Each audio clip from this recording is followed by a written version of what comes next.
Hello, welcome to the show. Why do I feel like I'm really low on camera? Sorry, that was a bad start. Hang on, I do have the chair. Hang on. Oh dear. Yeah.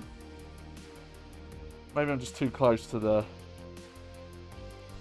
Alright, we'll go from here. Hello, welcome to the show. I'm your host, JohnnyBagHead. As always, and happy Thursday. We're back with Resident Evil 2 on the Nintendo 64 version.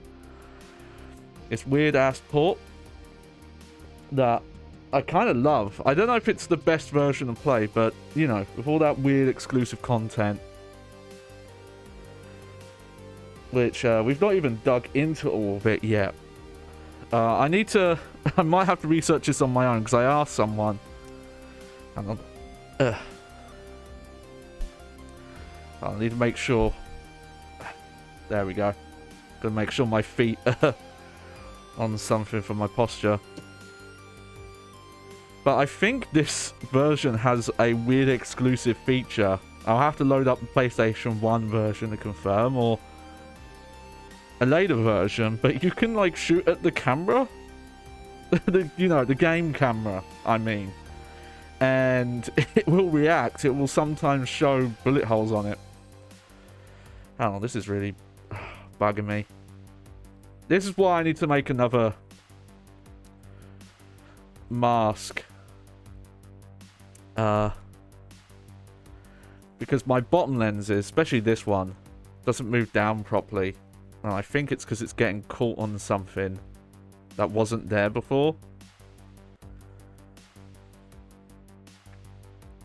Maybe, you know what, maybe there's something I could do about that, actually. At least to temporarily fix it. Sorry, I got all sorts of distracted there. But yeah, back with Resident Evil 2. Last we left off, we had beaten the first form of William Birkin, who's gone all G-creature on us. He was having a rough old time. I'm going to try something a bit different today. I have a... Sorry. Yeah, I was trying to think how to describe it, but I noticed with a lot of my VODs that I'm turned very sideways when I'm playing stuff, to the point that I don't think you can really see what my bag's doing. So I'm going to try put in OBS over here today. Oh. I need to disable that though. There's something, I think it might be a Windows 11 thing, where this like window manager, I think that's, I don't know what it's called, but that's what it looks like, keeps coming up. And it wants to, like, it wants me to drop the window in there, and all I'm trying to do is just drag it so it's, you know, touching the top of the screen. I don't know. But here, let's get into it. I'm just gonna swap scenes. Here we go.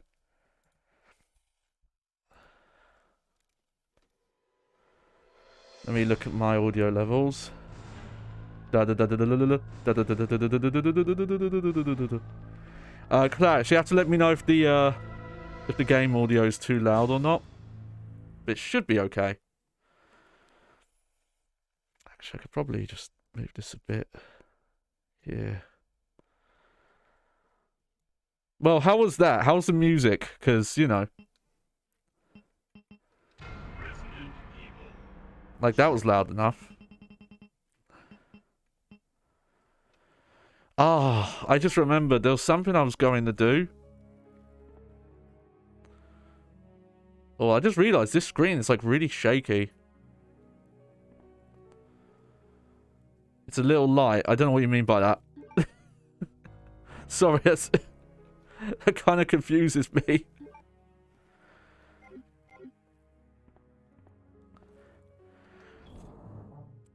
I think it's a lot to do with how the turn up a little bit. Okay, I can sort that out.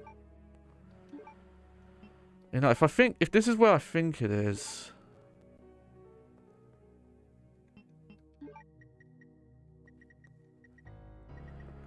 Let's have a look through my inventory. Okay, I still have some machine gun ammo to use at some point.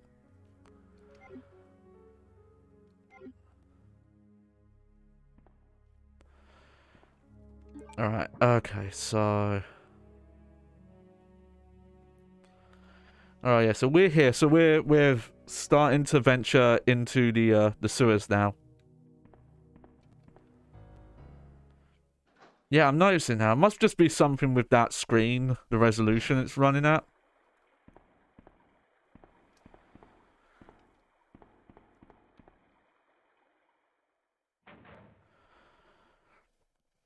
Considering how, you know, the technical marvel this port is, I wouldn't be surprised with the issues. Here's something, though, that I didn't realise and then looked into and found out. This is crazy to me.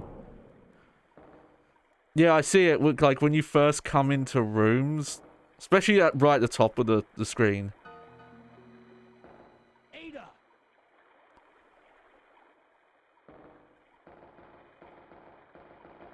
What was that all about?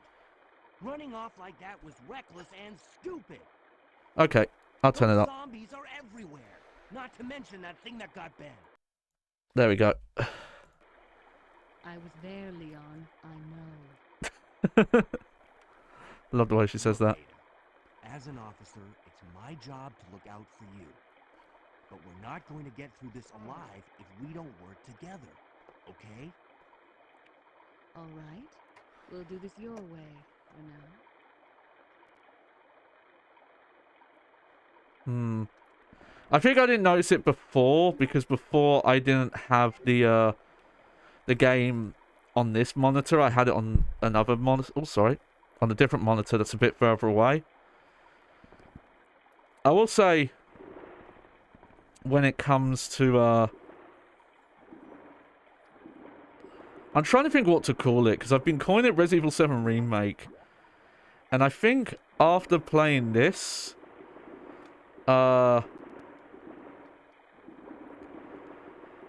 I'm not sure that I always kind of...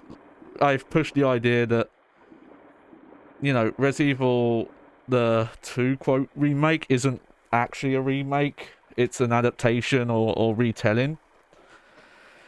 After, you know, playing this all the way through as opposed to little bits and pieces I had played, you know, over the years, and watching my sisters play, I'm fully confident in that opinion now that it's not an actual remake, it is an adaptation of source material. You know, it's the same idea, but it's not remaking the game. It's for all intents and purposes just a, you know, a different game. Like, it's still a game I love. And there's, you know, there's little bits about it that I probably prefer over this version, but then there's stuff I prefer in this that Resident Evil doesn't do. Resident Evil 2 doesn't do. Okay. Sewer management facts. Okay, we've read that. Oh, secret ammo.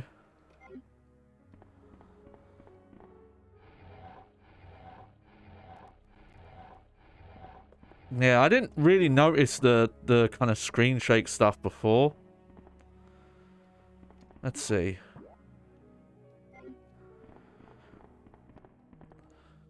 A service to regulate the quality of sewage water.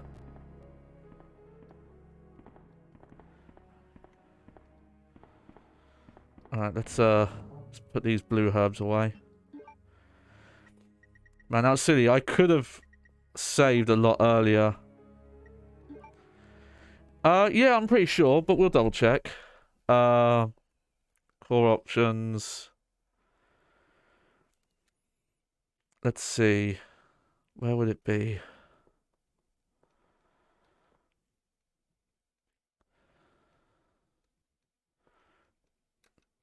Oh, here we go. Let's try this.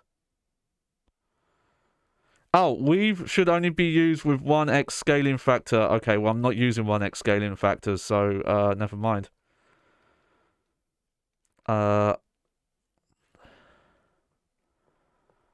have it in a Timex, so that might be why.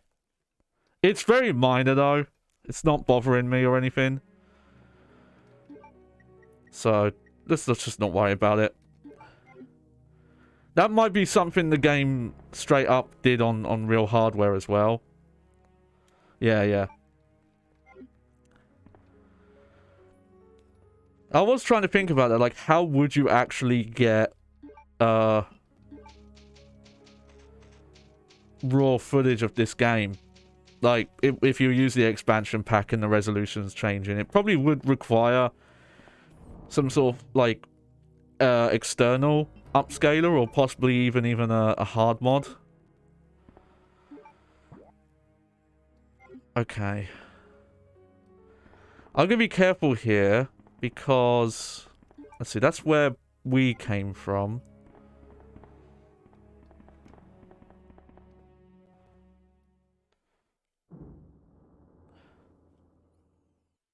I don't... That's quite early, though, if you think about it.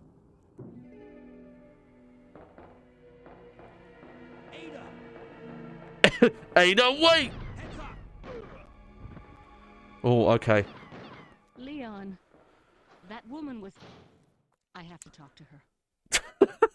But Ada's such a shit here. You can't even examine Leon here. She just, like, fucks off. Okay, well, yeah, we're not going that way.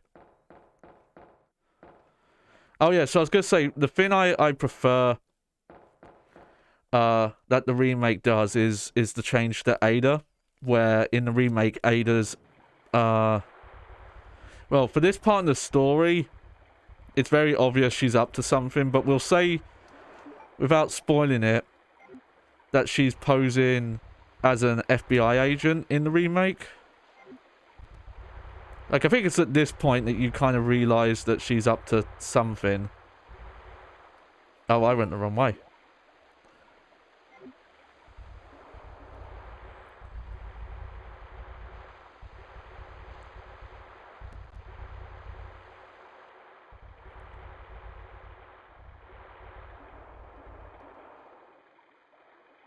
There we go. And I think that makes it so Leon understands the way she's acting more. Because here, she's just like, oh, I'm a person. I had a boyfriend who was in Umbrella. And you don't know anything about her, so her, like, competence... I said that wrong, didn't I? Competence? Am I saying that right?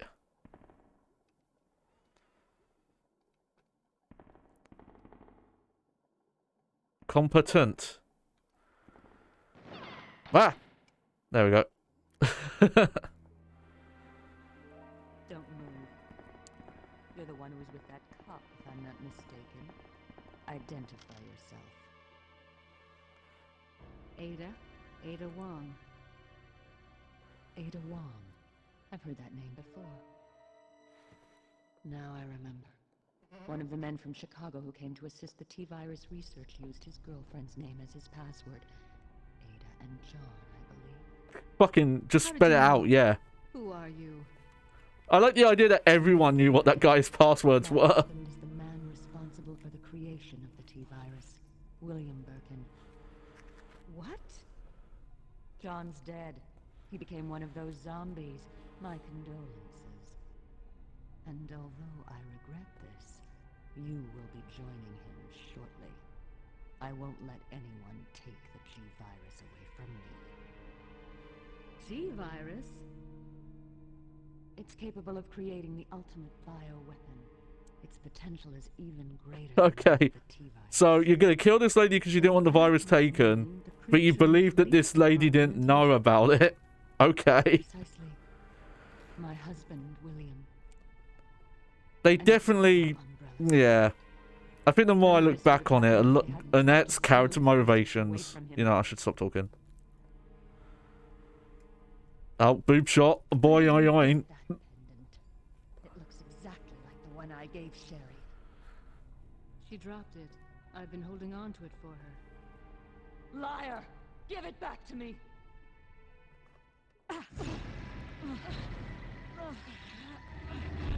Oh shit, dramatic fight.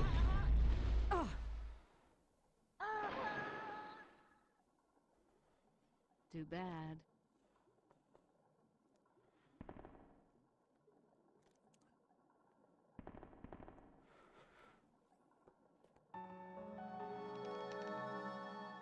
Oh shit. Secret. But yeah, yeah.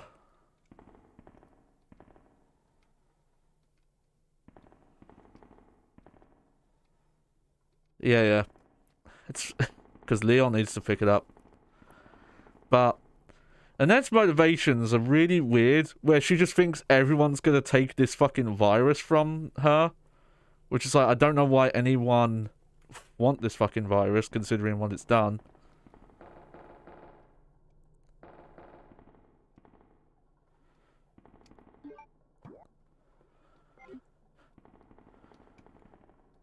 But then everyone she talks to doesn't seem to even know what it is, and she's still like, "Oh, well, I'm gonna stop you." But yeah, in the when did that come out? Was it like 2017 or 2018?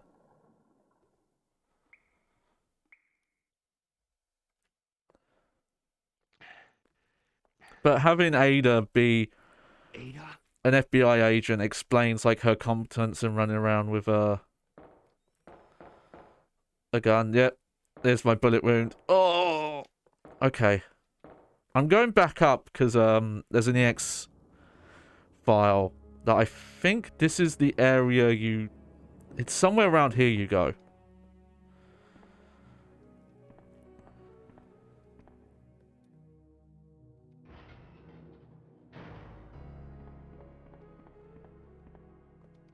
Let's see, is this it?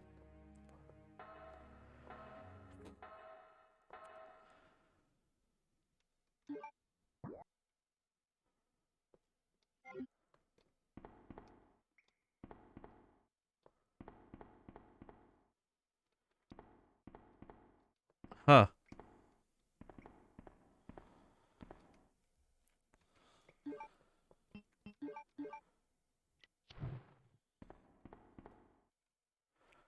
Nice. Okay, so this is definitely an optional thing. I'll definitely say now that I have the this game on this monitor, so it's a lot closer. The illusion, you know, because the backgrounds are more compressed and I'm running this at a bit higher resolution, is a bit less effective. Oh shit, magnum bullets. Take those, yeah. Alright, is that everything here? Okay, well there might be more, but I'm not gonna spend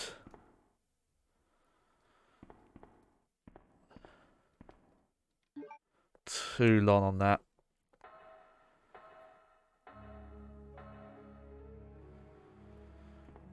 I'm trying to remember where it is. Well,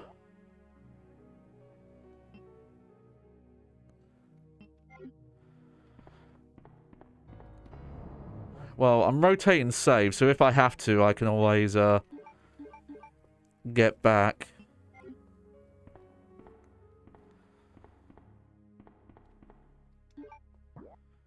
Yeah, that's the door we came through. Maybe it's ahead then.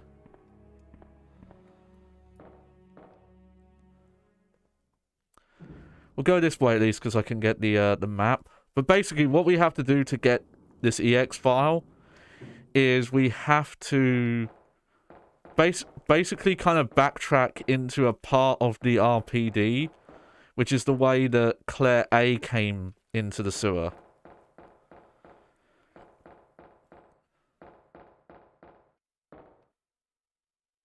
Is this it?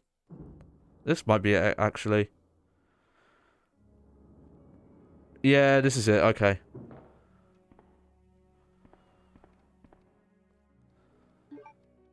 I don't think Leon actually has, in the original game, a reason to come up here. It's an old locker. It's an old locker. Okay.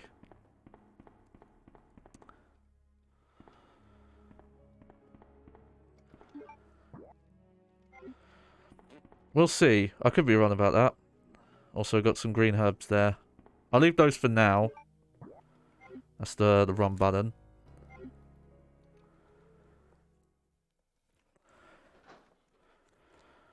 Oh, I was thinking of something else. I think there was something else I was planning on saying, and now I've forgotten it.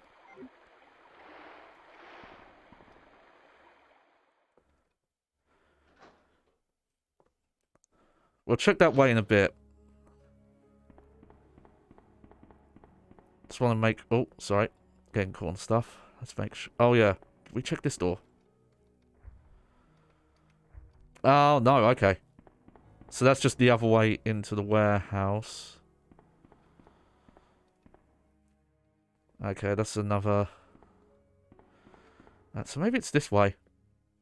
Okay. Let's go, have a look-see.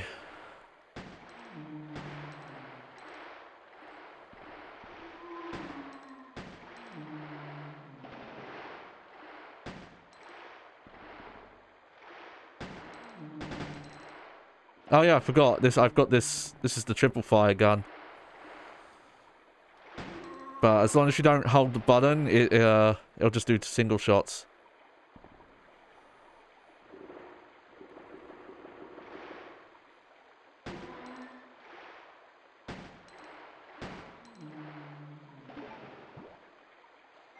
Okay, yeah. This is going backwards. Because that's where Sherry fucking fell down the sluice or whatever it was.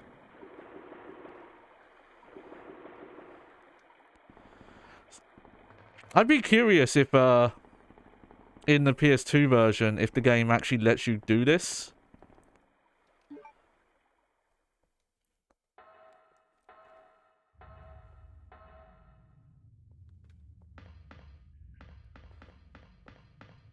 Because, yeah, we're going very far out the way. Funny enough, there's kind of a thing like this in the remake, but both characters can do it, and there's like, if you keep a certain item with you, not gonna...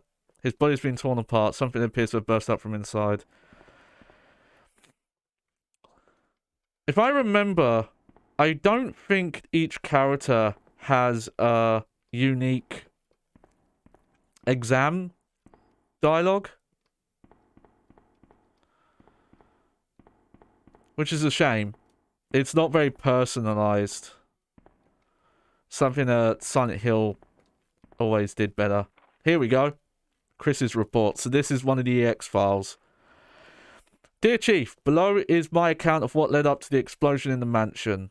On July the 23rd, STAR's Bravo team, led by Captain Marini, went to investigate the bizarre homicides that occurred in the Arklay Mountains. After contact with team's chopper was lost, STAR's Alpha team, led by Captain Wesker, went in. We found the remains of Bravo team's helicopter on the ground. After landing, we were immediately attacked by bloodthirsty dogs. We later discovered that these dogs were actually zombie dogs, as they did not even feel our gunfire. After Joseph Frost was killed, we were forced to retreat to a nearby mansion. After further investigating the mansion, we learned that it was actually a secret laboratory of Umbrella Inc. All researchers were turned into zombies by some type of unknown virus. We also discovered that Umbrella was using that lab as a testing area for new bioorganic weapons. We found the dead bodies of some of the Bravo team members, including Enrico Marini. Funny enough, we actually saw him get shot in front of us. Kenneth Sullivan, Forrest Speyer, and Richard Alkeen. We believe that those big organic weapons caused their deaths. No, you see... Enrico, you see, get shot. After that, we discovered that Captain Wesker was actually working with Umbrella and that both Alpha and Bravo teams were being used as live test subjects for the bio-organic weapons. Wesker had betrayed us! We barely managed to survive that nightmare. However, since the mansion exploded, there is no evidence to support our claims of Umbrella's secret lab or the bio-organic weapons, which apparently was Rebecca's idea. The zombie phenomenon that has been occurring in the city is extremely similar to the zombies we saw at the mansion. We suspect that Umbrella is somehow linked to all this. In order to solve this mystery and put an end to the zombies that are roaming the city, I propose we launch a formal investigation into Umbrella. Thank you for your attention in this extremely important matter. Stars. Rick, yep. Now, out of curiosity...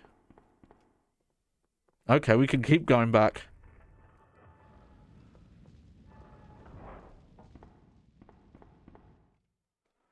How far back will it let us go, though?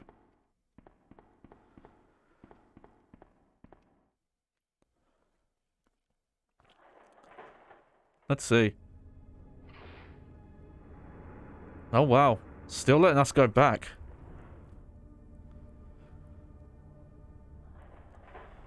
Because I think this takes us up to, like, the police chief's office? Yeah. Okay, so if you wanted to, you could backtrack all the way to the RPD from that way instead of going back the way you came. I'd be really curious if the PlayStation 1 version lets you do this. Because aside from that that extra memo, which I'll be honest was not that interesting, that was literally just Chris recounting the plot of Resident Evil 1, and not very well at that. There's a lot of details missing there. Like, you know, you rescued Rebecca. And that Enrico was actually shot by a human. Also, what was going on with Barry? Because remind you, even though, like, the two stories don't really make sense, both events do happen. It's very odd. But there you go.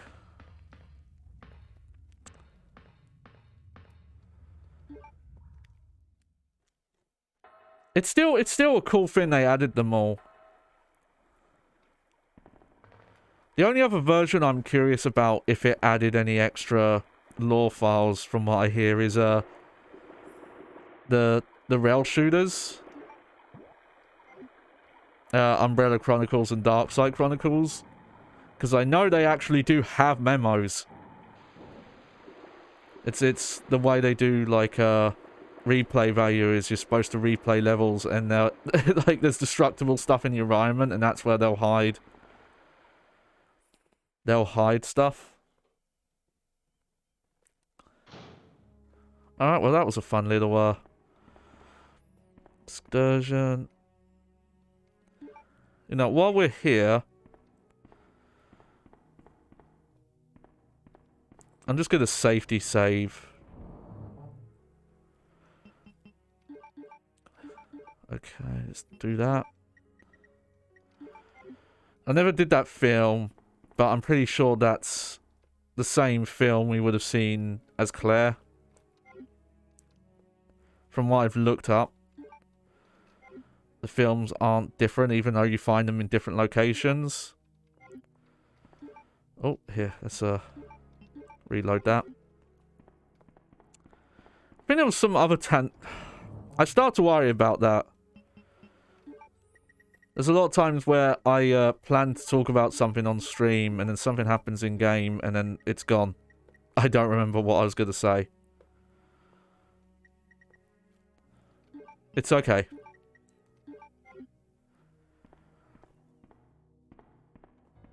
I think I talked about... Hang on, let's do it. Let me save and then I'll show it. Yeah, streaming is a lot to focus on.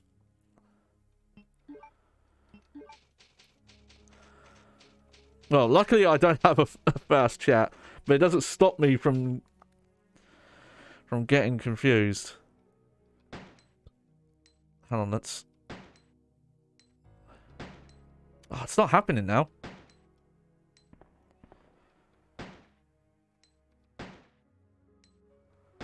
I wonder if it only happens in certain areas.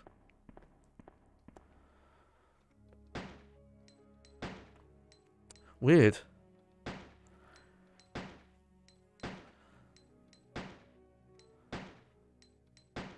Yeah. Okay.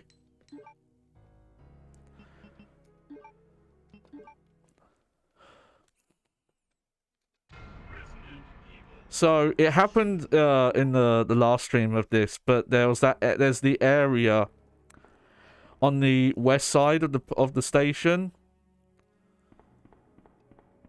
Oh, did we check this bag? Yeah, we did. Okay. And there was an area there that you could shoot basically at the virtual screen and you'd get like a bullet decal. And I don't think I'd ever seen that in a playthrough of any other version of this game. So it made me start to wonder if that's something that's only in the Nintendo 64 version. And I did ask someone who has a near like photographic memory of all the version differences. And they only mentioned the Nintendo 64 version. They said they don't remember if it was in the other versions. Alright, I need to go up here because I believe there is an EX file here. Oh.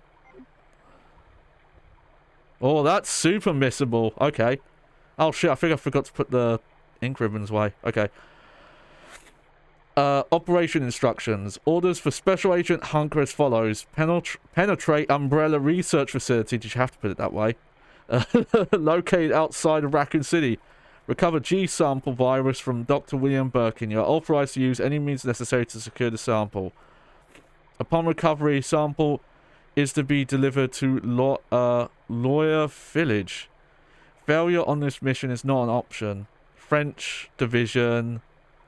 I believe this is a Code Veronica reference, that Lawyer Village. I could be wrong.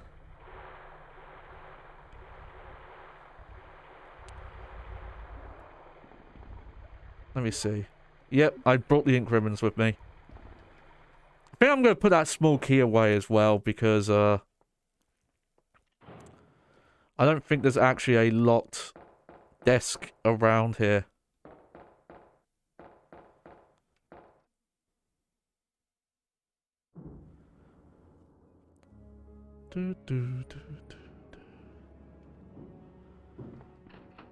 Oh.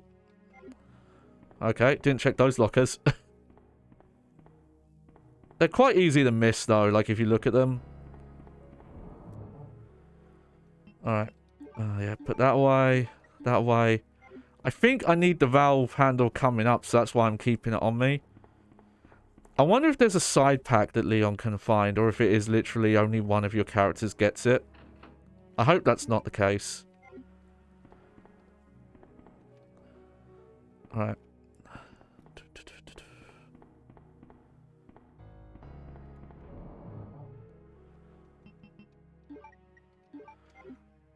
Alright, there we go.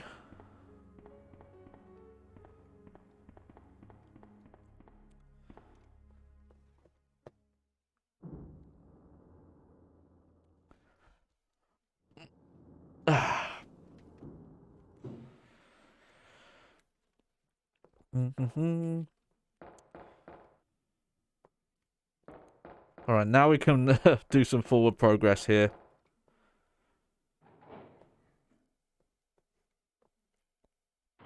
Let's see what's coming up.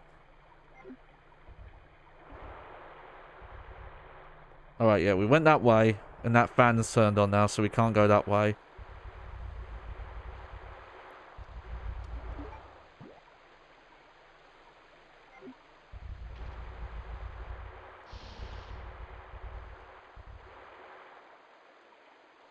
So yeah, we need to take the long way around. I do remember I was gonna look up. I wanted to actually see what the quote unquote like the zapping system variables are. Like what specific actions affect the other person's playthrough. And I never did. I feel a bit bad about that. Give me a sec. I'm just going to check my guide thing. Okay, so what files do we have left? Okay, inside a cabinet in the monitor room passage. Let me have a look at this room. Where is that? I don't recognize that, so that must be somewhere only Leon goes. And the rest seem to be in a lab. Okay, so we've got 3 more of those to find. And they're all in the lab. Oh, hang on.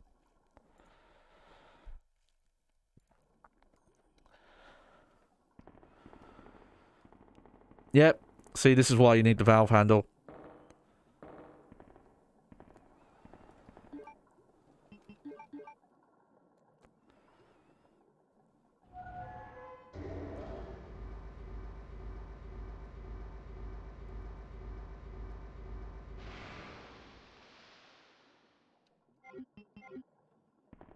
There we go. Go across here. I'm pretty sure I have to do this because when you get to the top floor, this is how you get across it.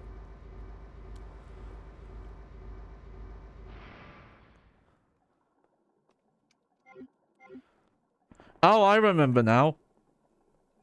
Okay, I actually did remember what I was going to talk about. So I did look them up because I was curious. I hadn't actually heard of this developer before, Angel Studios. Turns out I have heard of them.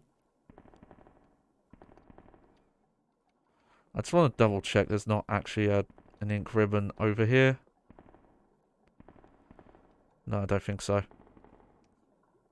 Turns out Angel Studios, the studio that made this port, became Rockstar San Diego, the makers of the Red Dead games.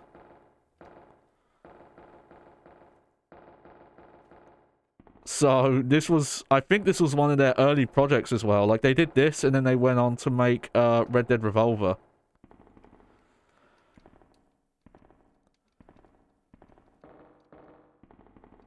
Oh, okay. I thought you had to hit a switch there. And then got brought by, you know, Rockstar, and that's when they became Rockstar San Diego. I like how Ada's just been standing here, not really doing anything, just chilling. Leon. This bullet wound isn't making Leon, I'm so concerned, even though I left you to bleed out on the floor. Leon. I'll patch you up. In the quote-unquote remake, she does at least treat his wound before leaving him. Don't mention it. I just found out. John's dead. What? Never mind. Let's just get out of here. The sooner the better. Leon clearly was not paying attention to the storyline.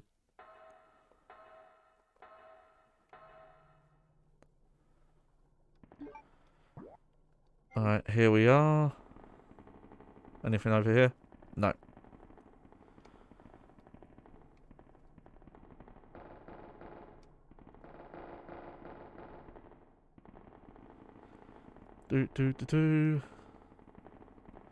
Oh, I want the medal.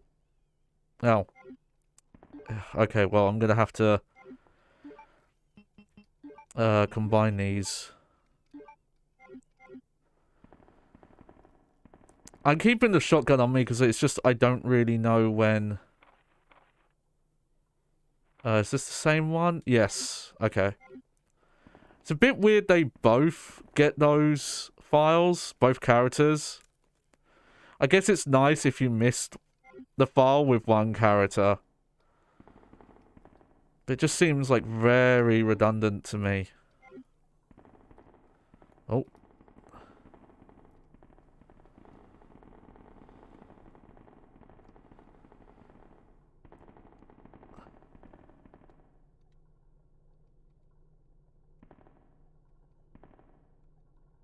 Burn rate, okay, do it then. Oh, I always forget, this one's weird. You have to use the valve here. But the game doesn't tell you. We had this... Yeah, I got confused with this with Claire last time as well.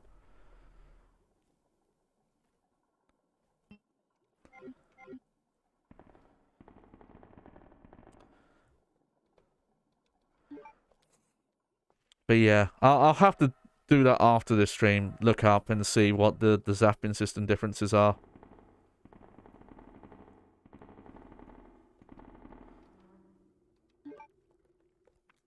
Just because, from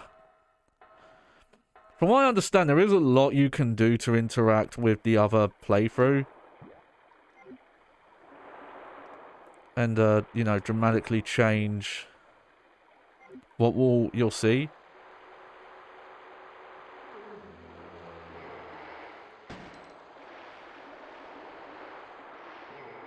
You know what?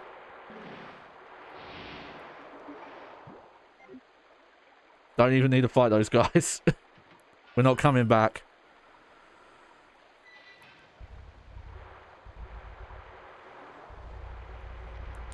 Also, having Ada with you is nicer, because I don't think you actually have to look after her that much.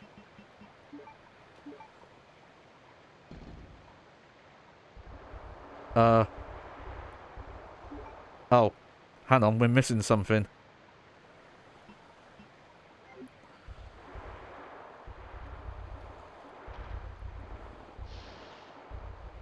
Whoops. Okay. I guess I didn't find the other medal. So, give me a sec. Oh, that's the wrong... Okay. Let me look on here. Maps. The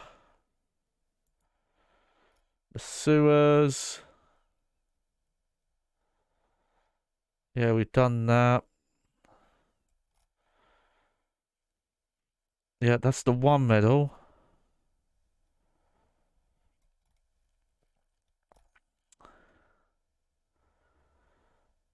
That's the way we're heading.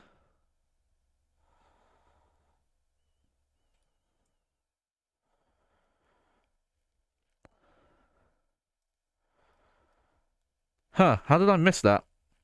Okay. Alright. So, turns out that room that I run past that had all the zombies in it is, I think, oh dear, I think she actually is injured. I don't think you have to wait for her like, you did with, what was her name? Sherry. Also, yeah, she actually helps you as well. And she's actually badass.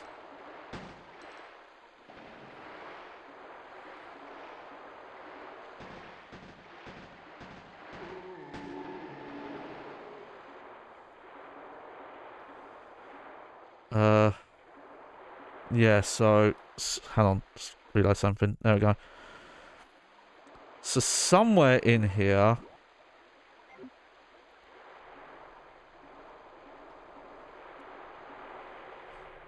Maybe it's down this way. I missed it.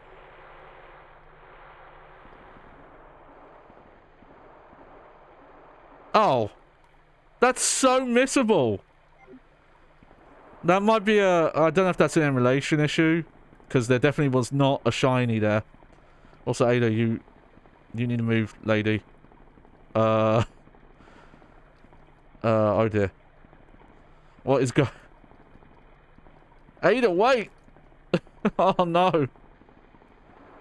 There we go. Oh, that was dumb.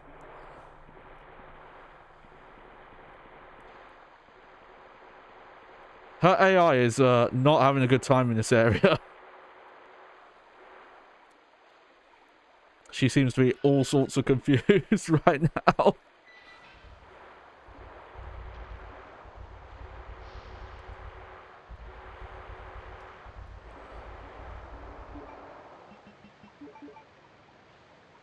There we go.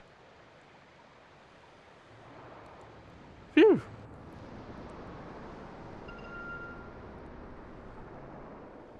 goofy ass sewer. Love it. Ah, spider! Ah!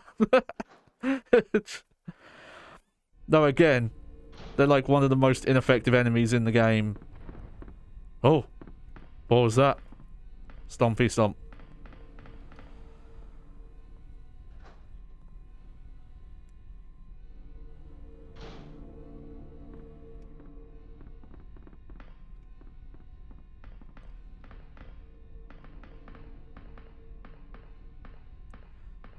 This again, this is weird to me. This makes me think that something's supposed to be over here, because why even make that camera angle? But there isn't. There isn't anything over there.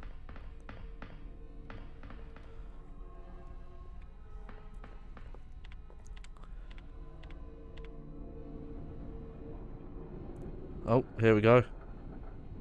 Bring the tram over.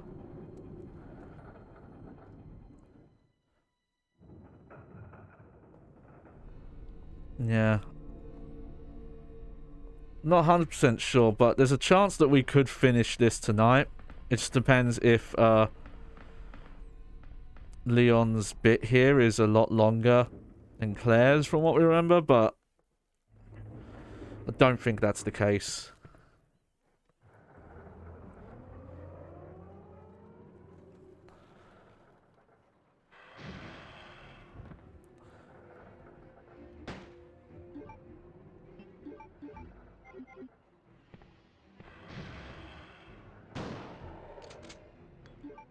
I wonder what the best weapon for this actually is.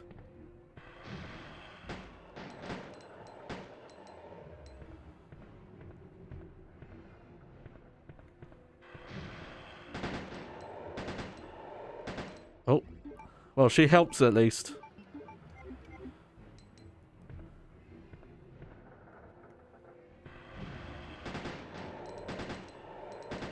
Okay.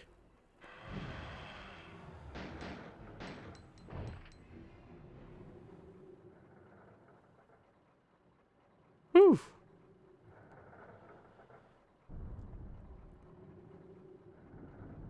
That was enough, I guess.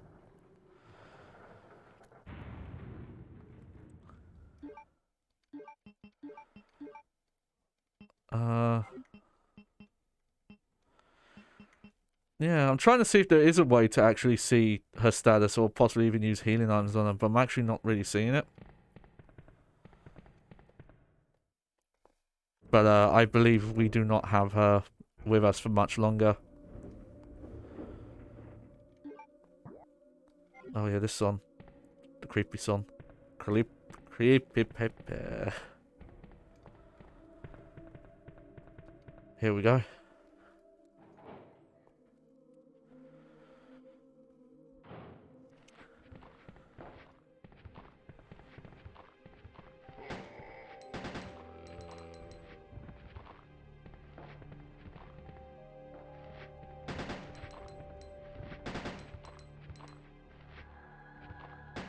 Oh!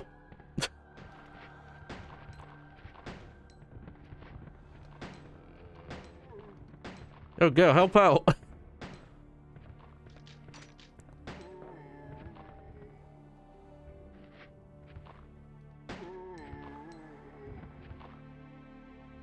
Weird. I guess she only helps if they're, like, close enough. Granted, when they get close enough, she does do a good job. But...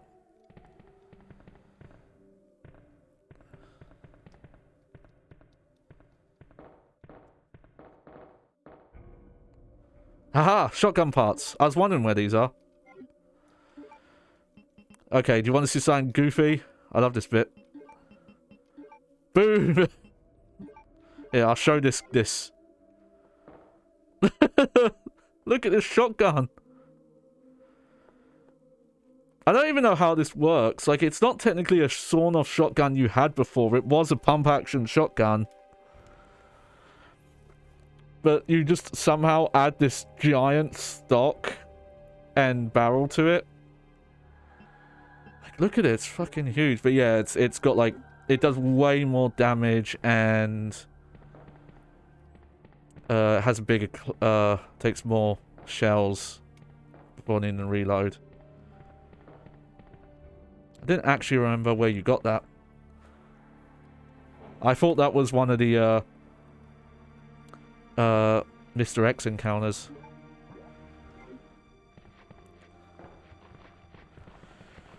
Just a reminder that in canon,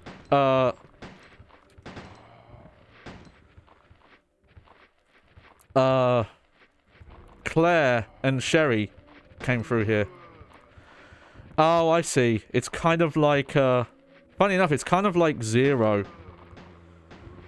Resident Evil Zero. If you take them off of auto, your partner, this is kind of how it works, where they only shoot when you shoot.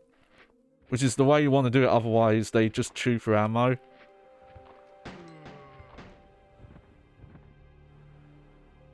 Okay, is he good?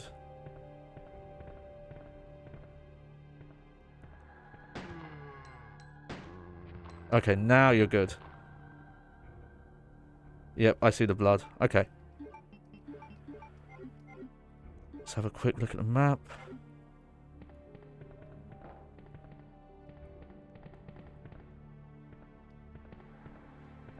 Alright, how much... Oh, pressing the wrong button again. How much... Okay, I don't actually have that much inventory room. Okay, I can pick up both, though. I just have to... There we go.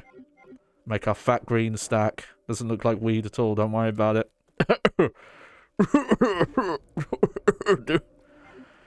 Yeah, don't worry about it.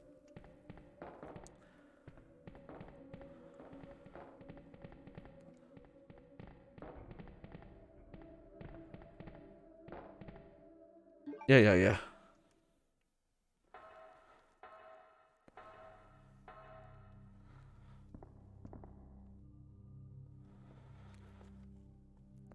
We finally arrived. There must be something hidden here. Oh, okay.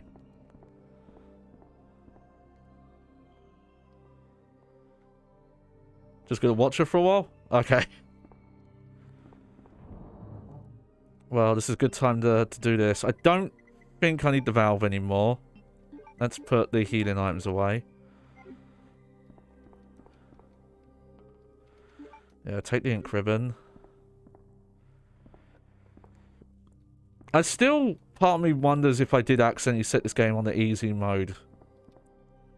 Just the amount of healing items we've been given. Though, I'm also remembering that, the way old school Resident Evil ranking works is that you would actually lose points for using the full sprays. You don't lose points for using herbs, but sprays you do. Like, if you actually care about the ranking system. No, I don't think there's actually anything tied to it. I could be wrong. Maybe some of the costumes are tied to getting a certain letter grade. Yeah, we're in the factory now.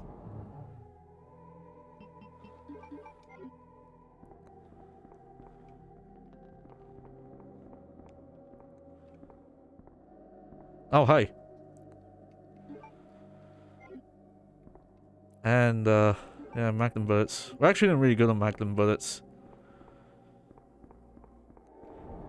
Yeah, let's put these away. Makes sense, though. It's like, that's our main strong weapon. It's, you know, Claire gets the grenade launcher with all the ammo types. There's a keyhole. Okay.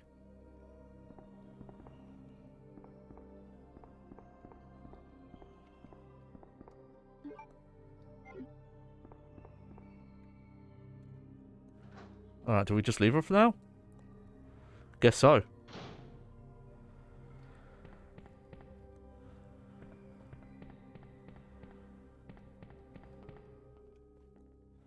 Oh, there we go. Secret ammo again. That is a pro tip if you haven't played any of the classic Resident Evils, is that there are times where you do just have to poke around the pre-rendered backgrounds and mash the A button. Or try and get like an eye for the inconspicuous spots that might have stuff hidden, because there is a lot of ammo hidden that way.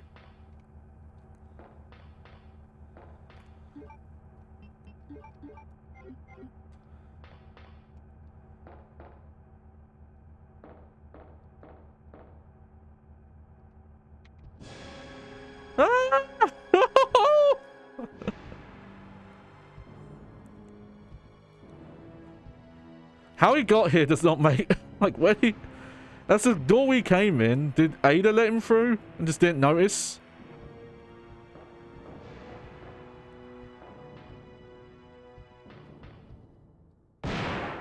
Oh. Look at that shotgun. Ridiculous.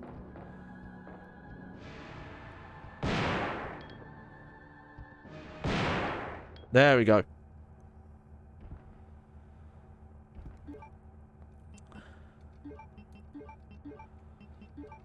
Wow, we're still fine. What did he drop? What did he drop? Nice. That was the right weapon to use then. Okay, there's the control panel key.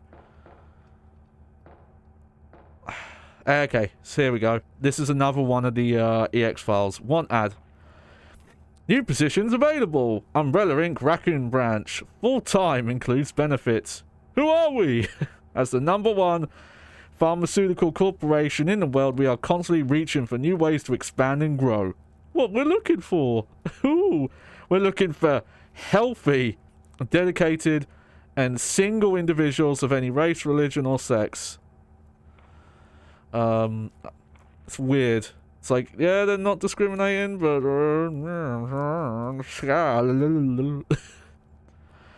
Sales, service, production, etc. Requirements. No experience needed, but you must have a clean bill of health. Not that inclusive, then. Okay, overseas positions are also available. Please note this on your application. Alright, so that's... I think now that there's like 1 or 2 files left, and they're all in the lab area.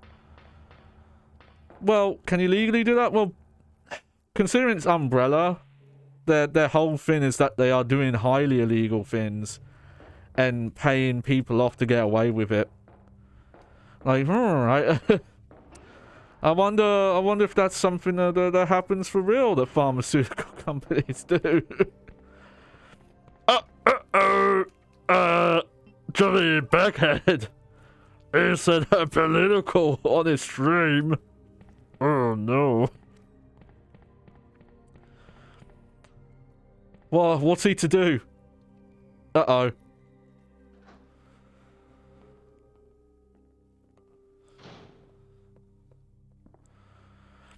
If this was realistic, Wesker wouldn't need Umbrella. Well, bear in mind, in the first game, he basically admits that he actually did not need Umbrella, and he was only going through to the plan as far as it would benefit him.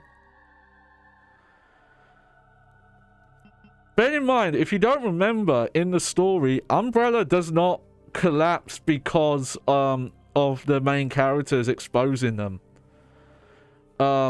It's their fucking their stock market price crashed.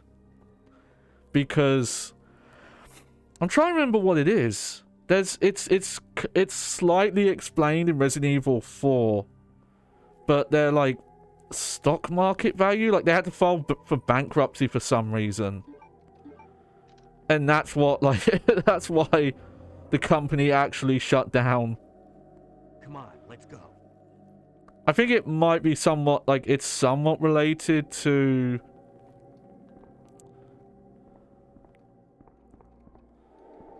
the idea that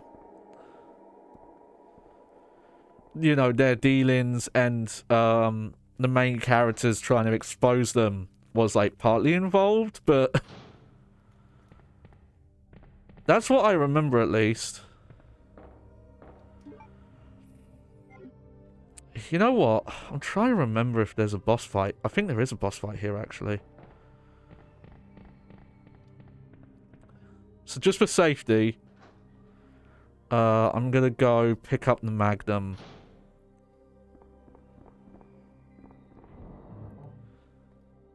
I could be wrong.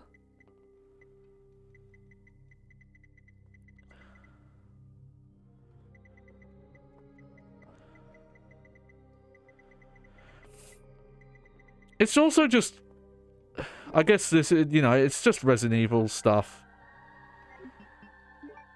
It's just really funny that they're such a successful company. You know, they're a global company. They're not even American-based. They're actually European-based. you know, and they're so ingrained into this town that they're basically the official company of the town, that they run all facets of the town, like the hospital, the sewage system, the power plant.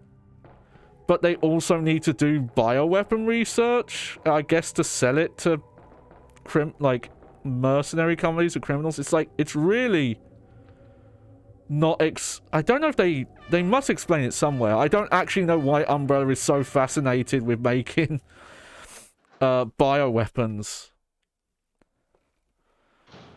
I might have to ask someone about that. Or if it is literally just a kind of like a mad scientist thing of like, well, just cause.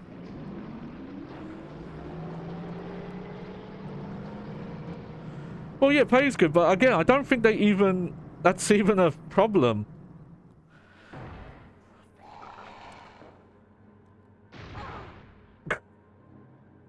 I don't know why.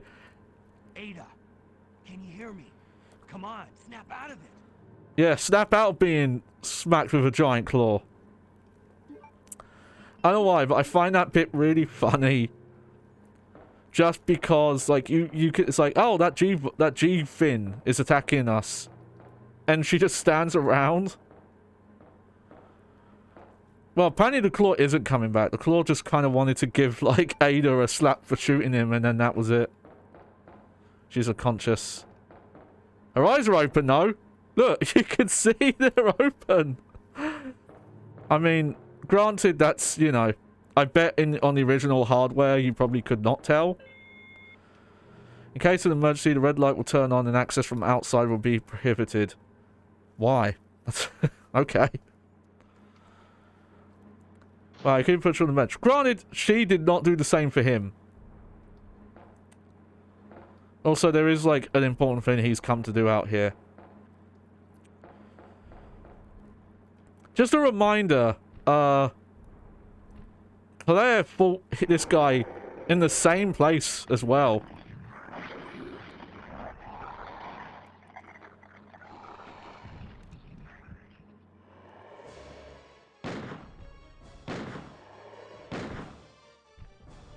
Alright, let's, and...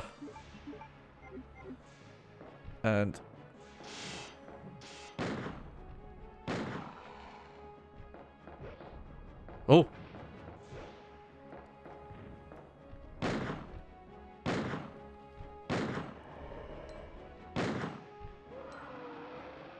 Holy shit, did we do that without taking damage? We did. Wow, we no damaged that. That was awesome. I didn't take a single hit there. I mean, I do remember that from outside it. It was the... I've mentioned it before. The early two best friends play. It was like their first LP they did on their channel. Oh, you want to talk about scuff? There were issues with that playthrough where the fucking audio was desyncing constantly.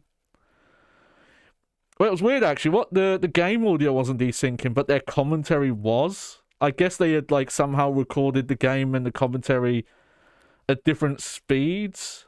Though there are like highlighted people have made edits that resync their commentary to fit the timing of what they were doing in game, but then the gameplay audio's out of sync. But I do remember a few of those tips from that, and I do remember Pat saying like, yeah, you just shoot with the Magnum and run. Welcome back. Hey, take it easy. We're inside Umbrella's secret lab. I'll go find something to treat that wound. How do you know that, Leon? In the meantime. But I'll only slow you down with these. He doesn't know that yet. Oh, save yourself. Is it just me, or does everybody always ignore what I say? No. I told you, it's my job to It's look not just you. But you'll be in danger if you stay with me. I know I've only known you a short period of time, but I really enjoy being with you. Oh.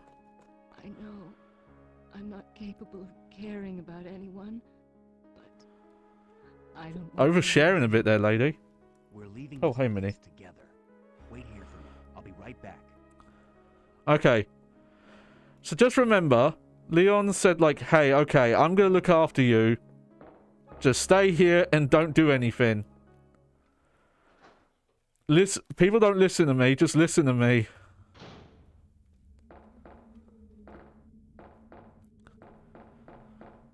Also, I still think it's funny that he apparently knew that this was the secret lab. I don't think he's actually found anything to say where they are.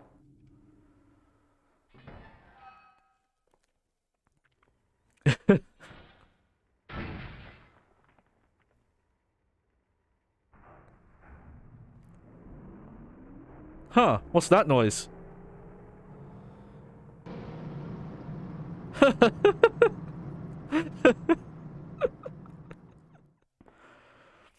Huh, guess she did not wait.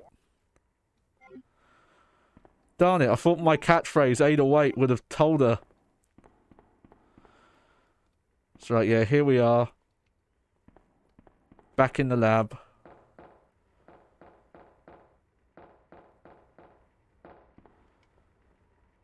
So yeah, she's not actually that badly hurt. Because as soon as you leave, she's just like, fuck that. And just leaves, you know, starts the tram up again and just leaves without you. Oh, look at that. Highlighting my elite gamer skills. Oh, thank you. Alright, let's grab the shotgun again.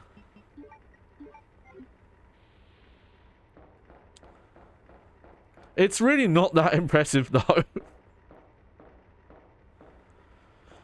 Like, I remember specifically, in that old Best Friends Play, LP they did, that Pat mentioned a lot of old school Resident Evil boss fights. You basically just put your back to a wall or corner and just shoot and kind of just try and outlast.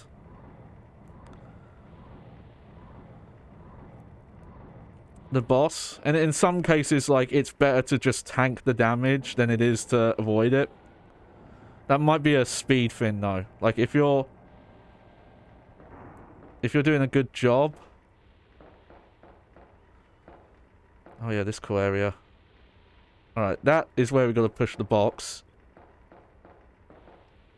I'm just going to have a quick look around. Look at this though. This area just feels very Final Fantasy VII to me. Because it's oh.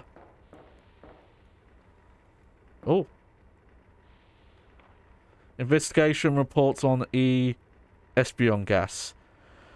The P-Espion gas has been proven capable of incapacitating all known BOWs. As such, it has been designated for emergency usage in the event of a BOW escape. Reports based upon data collected during prior incidents indicates the potential for negative side effects. The P-Epsilon gas has been proven to weaken BOWs. However, prolonged or repeated exposure will result in the creation of adaptive antibodies in the agent. Furthermore, some species have been observed to absorb the P-Epsilon... I'm saying that wrong, aren't I? P-Epsilon gas as a source of nutrition and use the toxins extracted against anything perceived as a threat. So it sometimes works, and then sometimes it makes the monsters stronger, but, okay. So the gas should be severely limited to extreme cases only. We strongly request the authority to re-evaluate the P-Epsilon gas deployment system. We would like this re-evaluation to be taking place immediately. I believe that's related, because I brought it up, to the, oh, well, there's the ink ribbon. That's kind of annoying, though. If I want to go put that ink ribbon away, I have to go up the little lift again.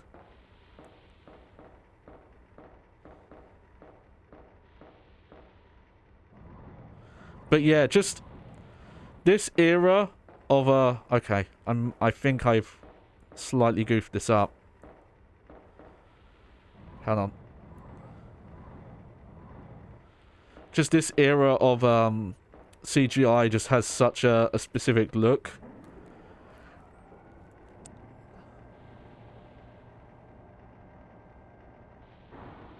Let's see.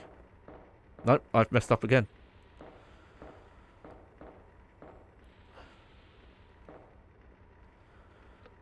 Basically, I need to move it in a way that I can get to the other side of the box.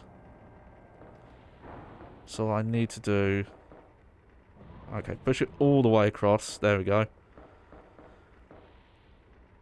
This is a bit where swapping to the 2D controls would help a little bit. It won't, even if you see like the AI upscaled versions or just some of these styles done. Yeah, it's the specific kind of render style it's done in. It just, this one in particular, it's like, it's quite a cyberpunky look for a Resident Evil location.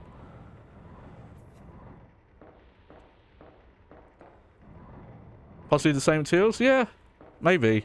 I wouldn't be surprised if it was like a lot of Japanese game studios at the time were using the same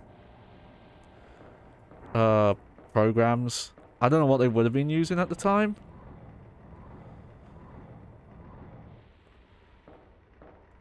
Alright, I think this is what we want to do. Yeah.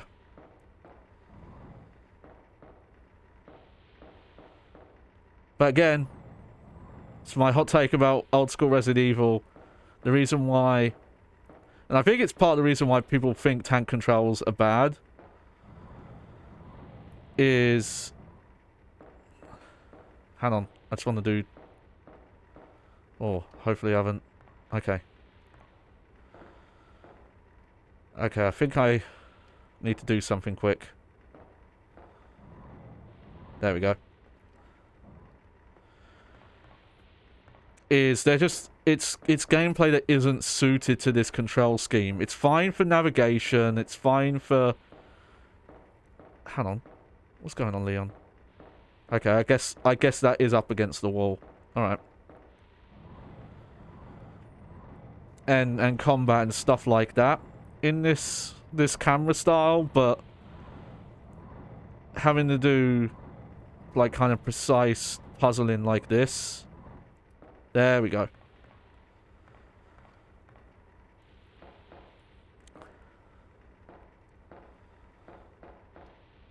And you know what? I don't know if we actually even need to come up here yet.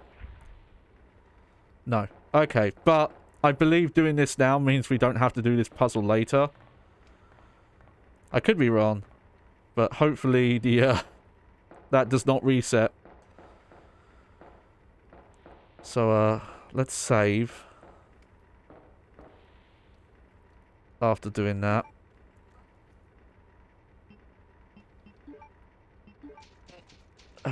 There we go. How long have we been going? Oh, weird. Apparently, I dropped frames at some point. Okay, with this different setup, I'm gonna have to adjust things.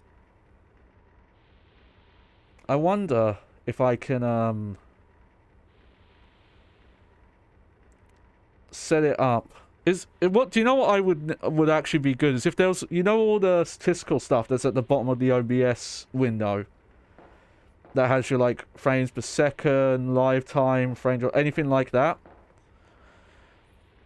Is if there's a way to pop it out into like a separate window that I can resize to whatever dimensions I want. Kind of like when you've got you know, Windows or hardware stats displays, you know, where you can see your like temperatures and how much of your CPU is being used and stuff like that.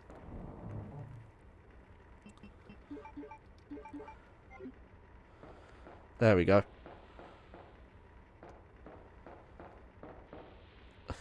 Yeah, so this bit's a little slow. But we should be done here, and I don't think we need to push that crate anymore.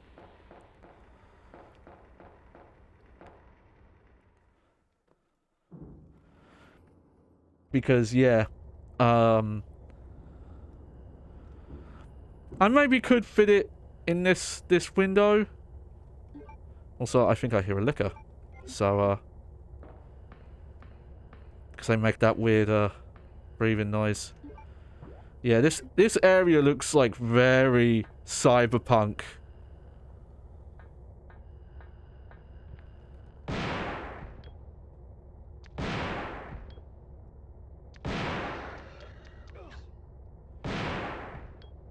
Oh, I think these are stronger lickers. Yeah, these are like uber lickers. How am I still fine? I've gone hit twice recently, and I'm still at fine health.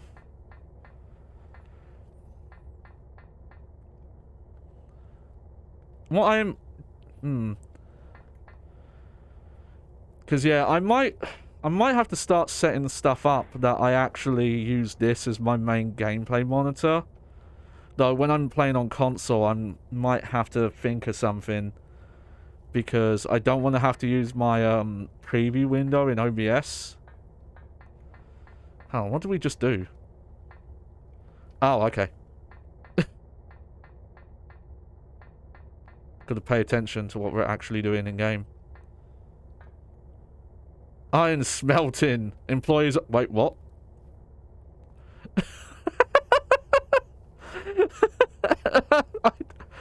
Okay. I'm pretty sure this is not what they mean. Iron smelting pool. Employees only. No one else go in this pool. Employees only.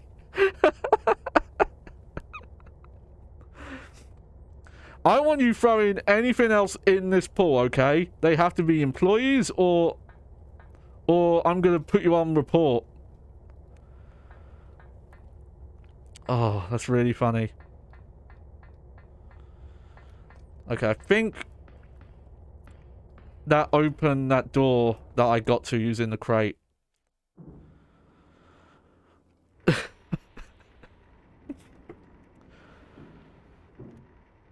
Oh, that's glorious. Well, we've already seen. Yeah, look, this box did stay here. That's nice. We've already seen that this port did not try and like fix some of the spelling errors in the backgrounds. There's the area where they spell elevator on.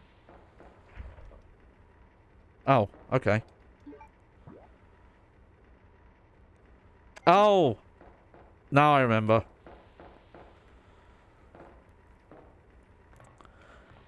But I remember there's one typo with an item, but it's not in the DualShock version. It's only in the original PlayStation 2 version. I don't know if this is based on the original PlayStation 1 version. I think I said it wrong there.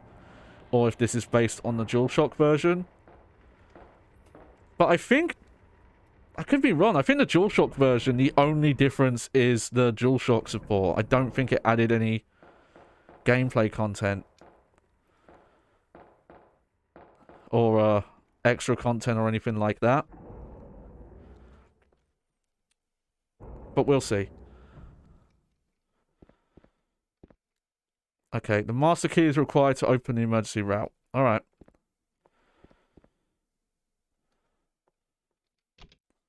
Well, elevator's spelt right there, so that's good.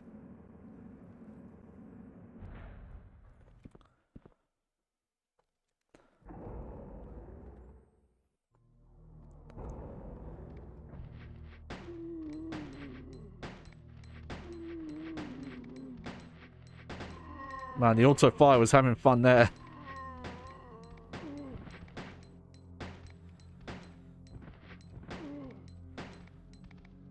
Guys are underestimating how many bullets I have.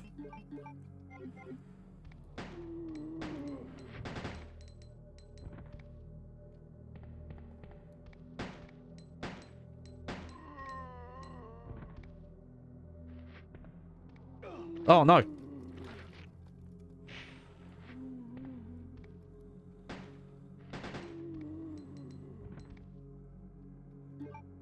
Okay, still fine. See, someone told me this is not the case, but I swear how much damage you take is random. in a lot of cases. Alright, so this is... Oh, okay, so this isn't... So I was wrong, actually. Unless this tram goes to the same place as the other one. I wonder if we can go in. Oh, we can go in.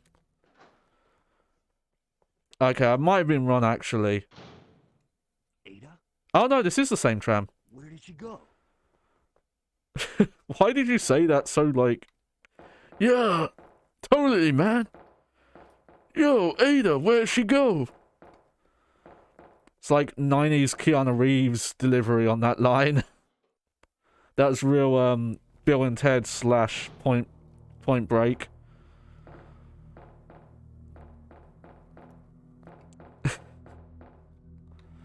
Highly recommend you watch Point Break if you've never seen it.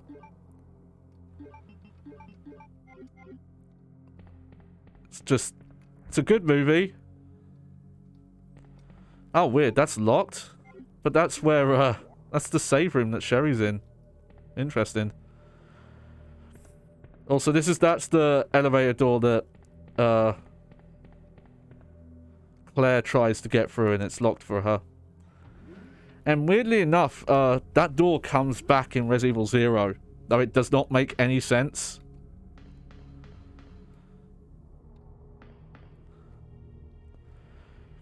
Alright, yep, here we are back in this area.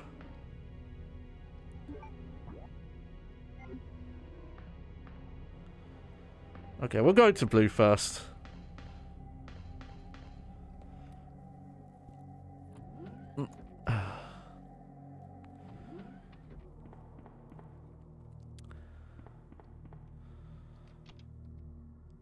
Alright, no power.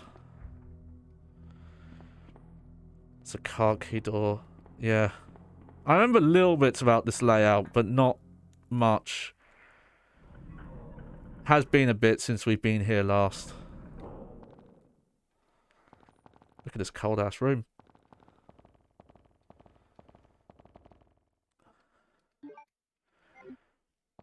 Yeah, I am... Part of me is wondering if I did accidentally start the game in easy mode, just because of the amount of healing items they give you.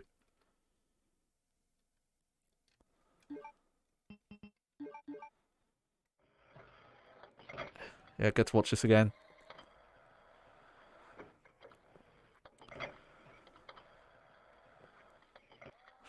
This bit is fun though, just watching this little arm. There you go, yep, put that in. Nice. Yep, there we go. So good, I actually went the right way.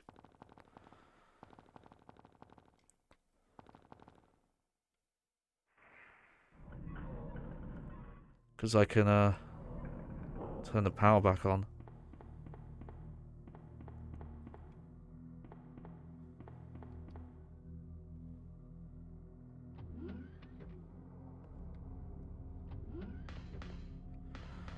Off we go. Notice that there's a little odd there that we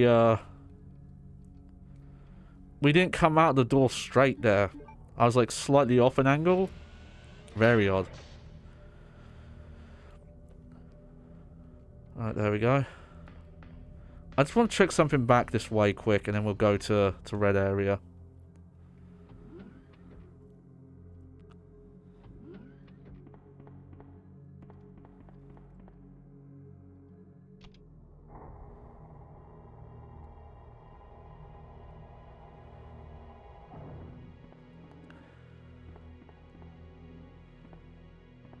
See, 2 or more staff need to be present to enter. Oh, okay. Interesting. So only the second character can do that. I need to go register my fingerprint for that.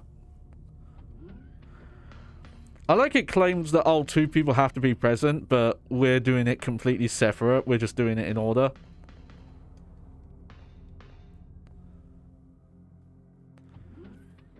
Alright, here we go, here we go.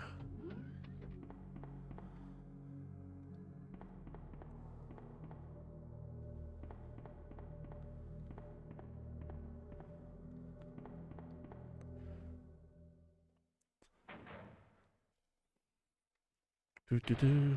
Oh!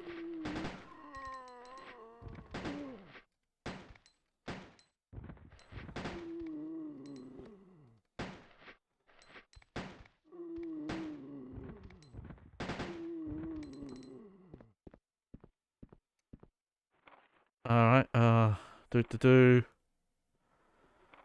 Okay, yeah, we've read that.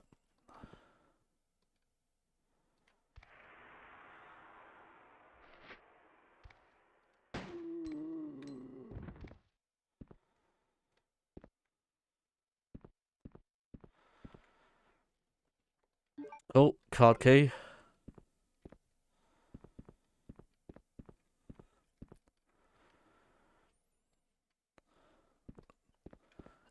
That's... I think that, there... That's a good sign of, like, how much these backgrounds are compressed. Because they've used a pre-rendered guy here versus the, like, models of the other zombies.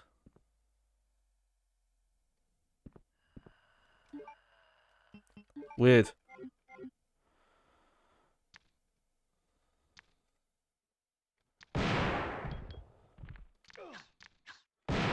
Oh, there we go. We hit the screen again. Oh, look at that. We're finally in caution. About time, too.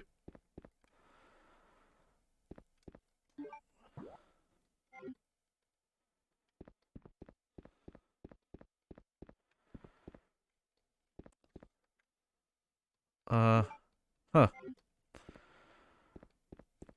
Starting to wonder if there was actually a reason to come in here or not.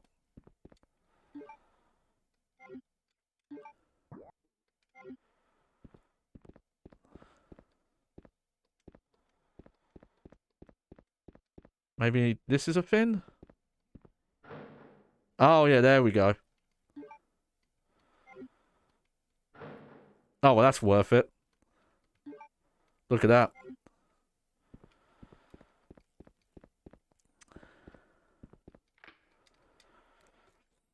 I'm trying to remember where the computer is that you register your fingerprint.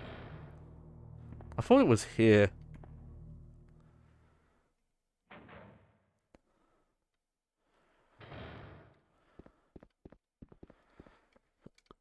No, that's just the... Is that just the BOW gas? Oh, excuse me. Yeah. Okay. Oh, hang on. What gun is that? Okay, we'll have to come back for that. I don't know what that is.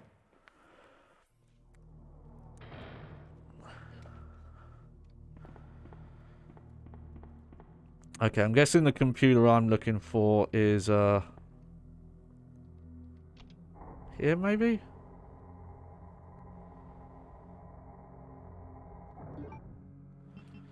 By the way, I think this is the gas that, like, makes... Okay, well, we're not poisoned.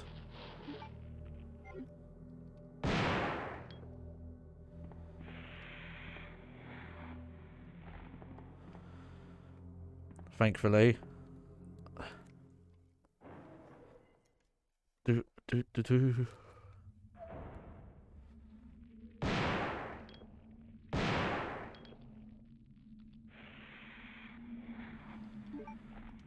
Alright.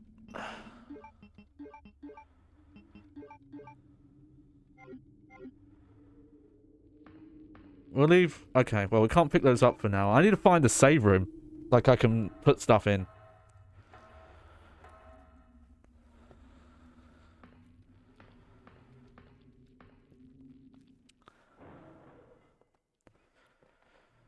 Do.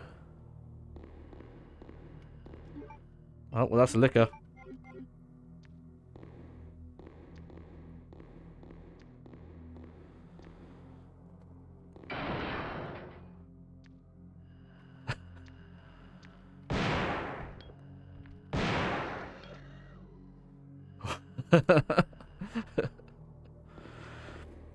I don't know if it's visible on the stream. That did give me a bit of a startle, though. A couple of them do get me, just because I'm not familiar with all the, Oh.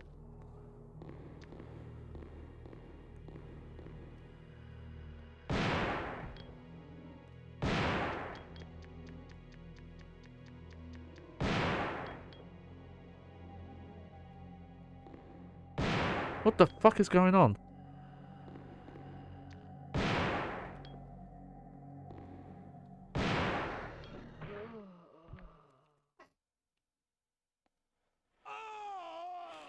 Oh, okay.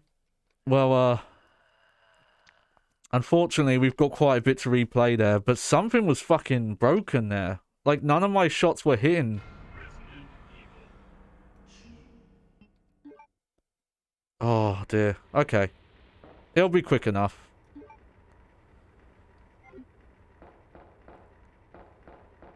It's just unfortunate, though.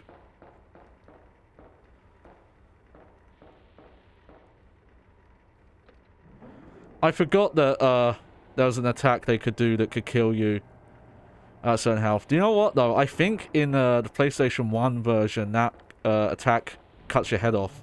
And I think that was censored in this version. As I mentioned, there's a few weird choices where they have censored stuff. Despite the fact, you know, you can still knock zombies' heads off, I believe.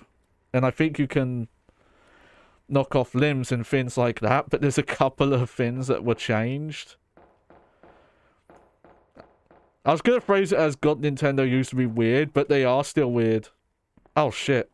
Oh, okay.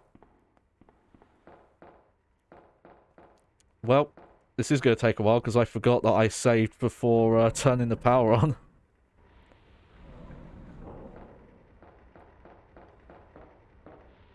Okay. That's how far it was been since there was a save point, though. I don't know why they lock you out of the save room. I guess because Sherry's supposed to be in there, and they didn't want a cutscene to explain what was going on there. Oh yeah, there was liquors here.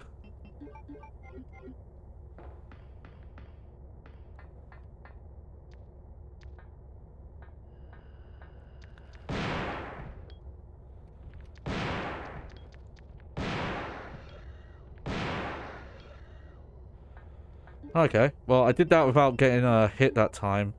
So, there's some benefits to it. This is admittedly quite a classic survival horror thing. And some people are kind of against this idea. You know, of losing progress and having to redo stuff. I think it's a balance, though. It's like, as long as you set it up in a way that it's the player's fault if they lose a long time progress because they weren't managing their saves properly, it's fine, and you don't want to take the agency or the threat out by having a mechanic where you don't lose any progress. I think it like depends on the game, but some games can definitely checkpoint a bit too much, and then others can, you know, not enough. It is, you know, there's no perfect science to it. But I've probably talked about this on the stream before. Because I was thinking about it again. Probably because I was planning on streaming this. And I always remembered, I'm not going to say who it is, because I'm not here to start beef. Though, if I ever end up talking to this guy, which I've already said too much, I guess, because I've already narrowed it down a little bit. But I remember they were part of a group that was doing a stream and they were looking at the Saturn port of Resident Evil 1.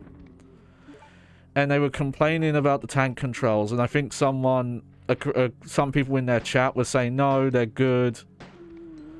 You know, they fit the atmosphere, something like that. And the guy dismissed them as bullshit because they were, quote, artificial difficulty mechanics. As in, oh, the reason these games are harder is because they use a control scheme that purposefully makes the game harder to play.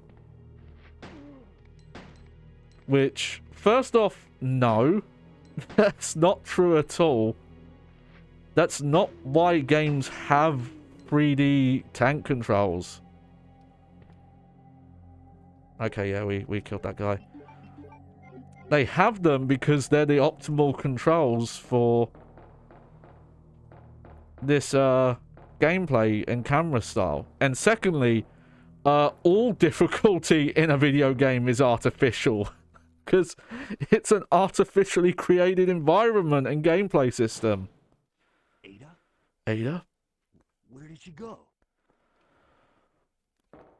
That's... Like, yeah, no shit is difficulty in a video game's artificial. That's how it fucking works. Maybe, like, I'll give the guy the benefit of the doubt. He probably meant it in the way I talked about first. You know, the whole, oh, they're there to make the game harder than the game needs to be.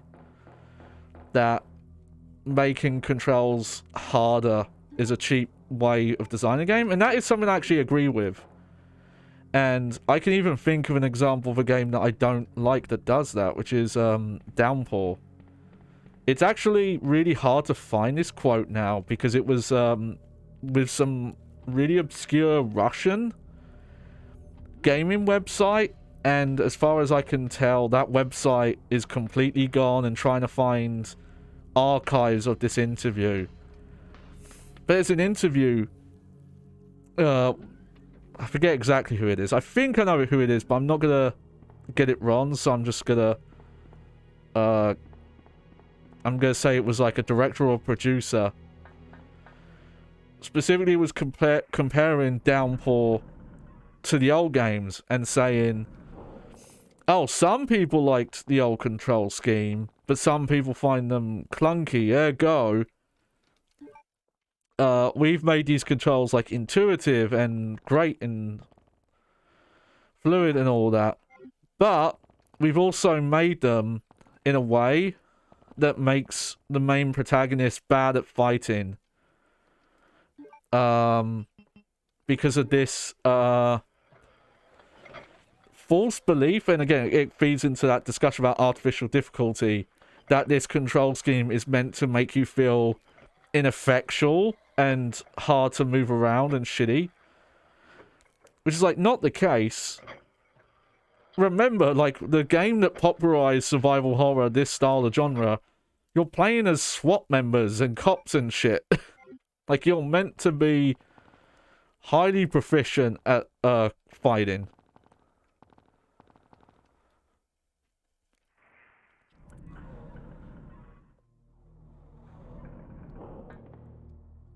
But no, it's not the way it's not the direct words they used, but the conclusion of that PR quote was a developer saying, we made the gameplay suck because we wanted to evoke the idea that your character is terrible at fighting. And lo and behold, like, Downpour has some of the worst combat in a Silent Hill game. It might be the worst. It's somewhere between, like, that game and Homecoming.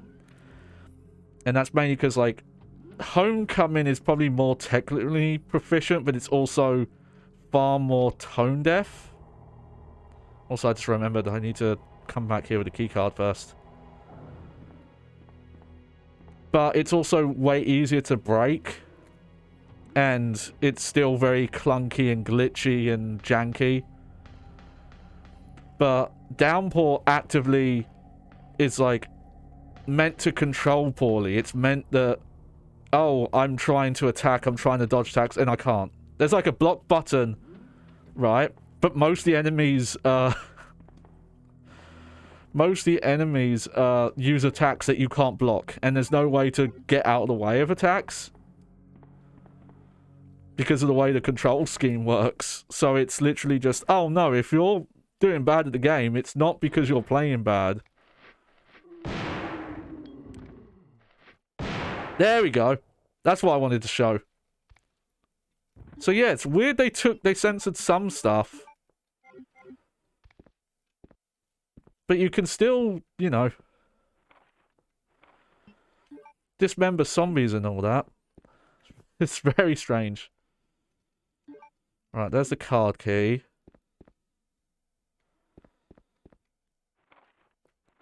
Yep. Yeah, we've read that.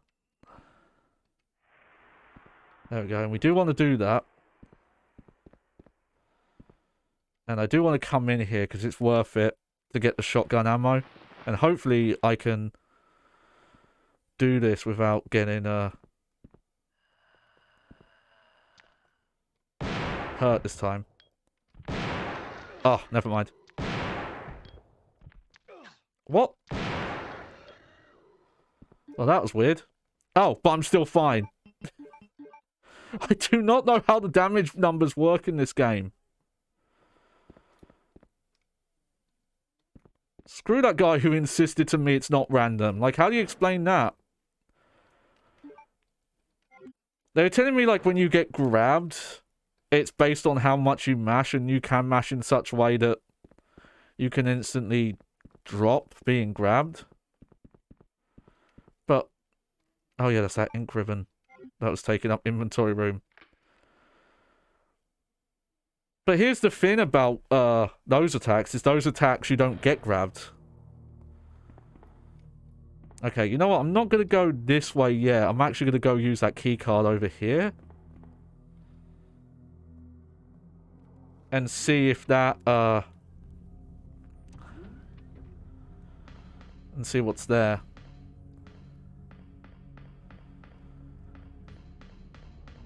But yeah, sorry, but I probably bring that up a lot. I bring that up and I always, you know, I'm going to say rest in peace. I know they technically are still around, but rest in peace, Giant Bomb, because pretty much everyone that actually defined the website is gone.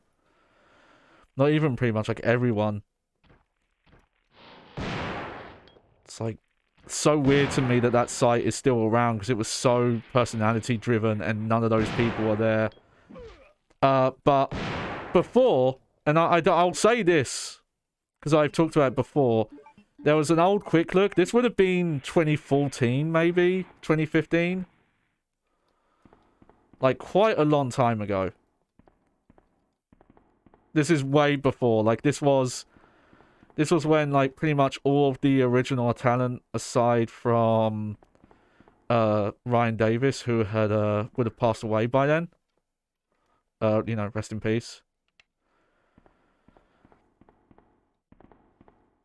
But again, this is going off of old memories, but I think what who it was you know, I'm just gonna, I don't remember exactly who was on it, but it was, I want to say it was Dan Riker. And I don't like to, because I think he gets a lot of undeserved slack at times. But he's, as far as I can tell, he's like very open that he has a lot of bad takes and he's a bit of a dummy. And he kind of leans into it. So, you know.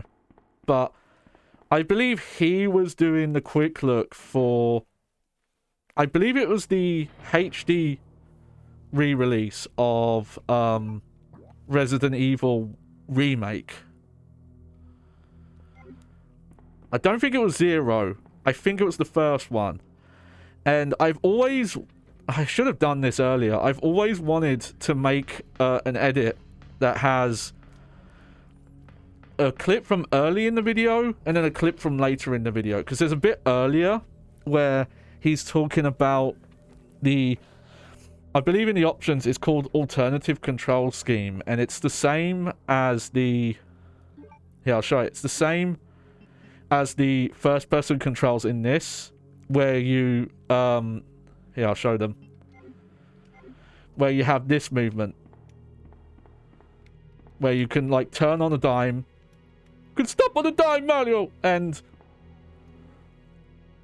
oh. Yeah, you know what? Yeah, it's because I've got to repin up my green screen. Hang on. I can fix it very quick. Watch this. Ha ha!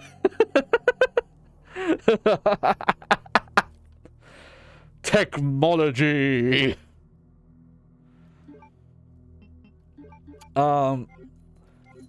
Yeah. What I need to do is I think I just need to put like a peg or something up on that wall.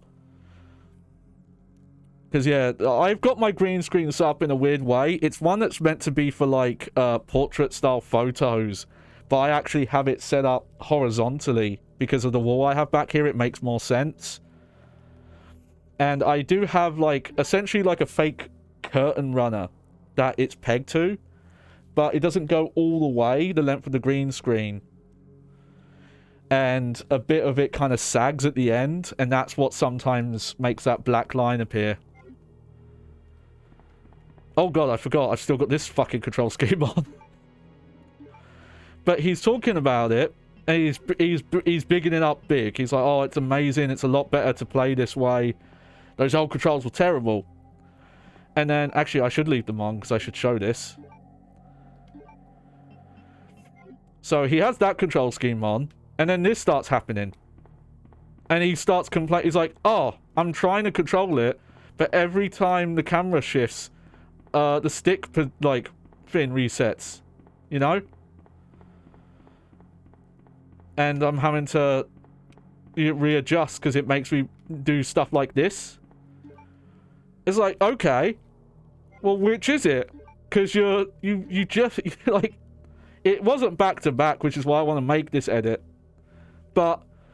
you know, in the same video at the start where he's saying how much better this new control scheme is, and then later he's completely shitting on it because it's like the way I would phrase it, because like quality in this kind of style is objective. I can't say, as much as I would love to, I can't say that 3D style quote tank controls are better. But I can say that these games were objectively designed for them. So it's not a shock that when you introduce a control scheme that's not meant for the game... Look, you can take that trade-off. I fully accept that for some people... They can't get their brains around it because you have to think three-dimensionally. You have to think in a way that's a little unusual because you're having to control a character remotely from their perspective, not yours.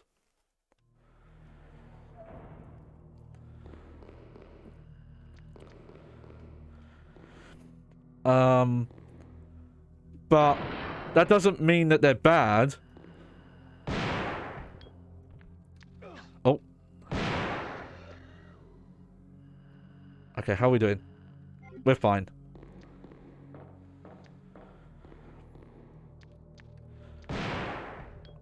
I think there's things you can do to help.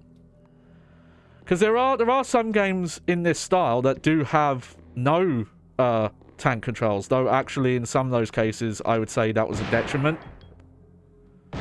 Haunting Ground is one I can think of, where I can kind of understand why they didn't. But they don't use the Silent Hill style camera. There are places where it's completely static, so it's not on rails. If it was on rails, it would make a bit more sense. Kind of more like Devil May Cry, without as many cuts. What am I doing? Oh, okay, can't go that way yet.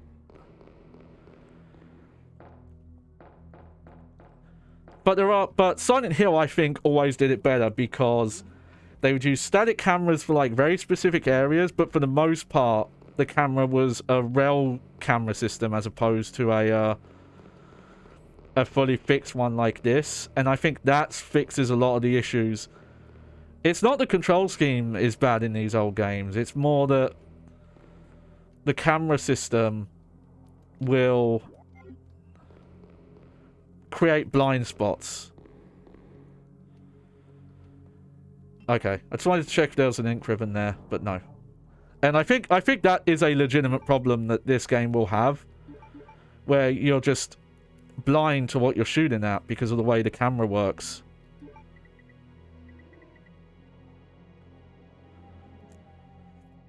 Oh yeah, I know I could make that edit in DaVinci. At this point, though, it's so late in the game. I think it would only make sense, really, to make that edit if I was ever to, you know, edit this stream down and I wanted to keep that part in.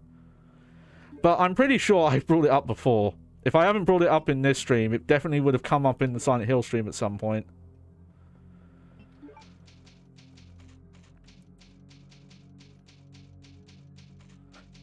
I feel like I would also want to get that artificial difficulty clip, but also I don't want to come off like I'm trying to start beef with people. You know? Like, yeah, I have issue with what they're saying.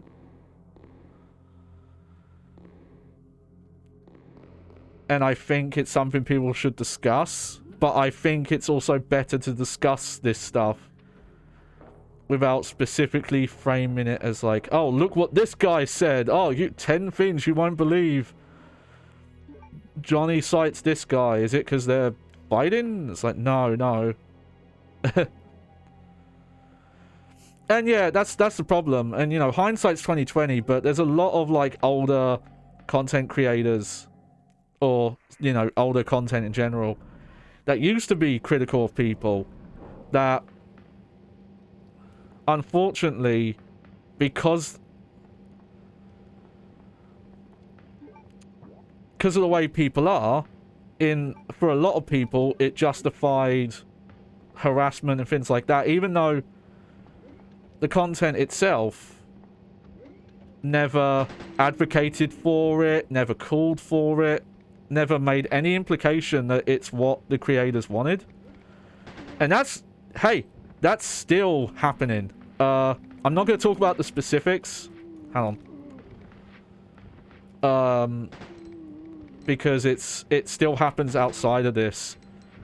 But there are still people who are like fans of certain content creators and will harass, like, really, really viciously harass people in their name, even if it's like the antithesis of the kind of content creator they are.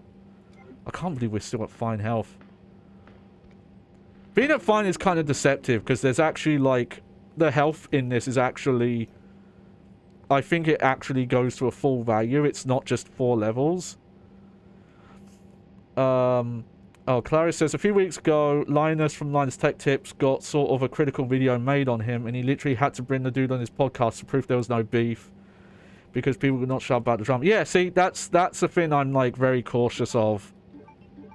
Just because I've seen that if you're critical of someone's work, people will either take it as an invitation to harass,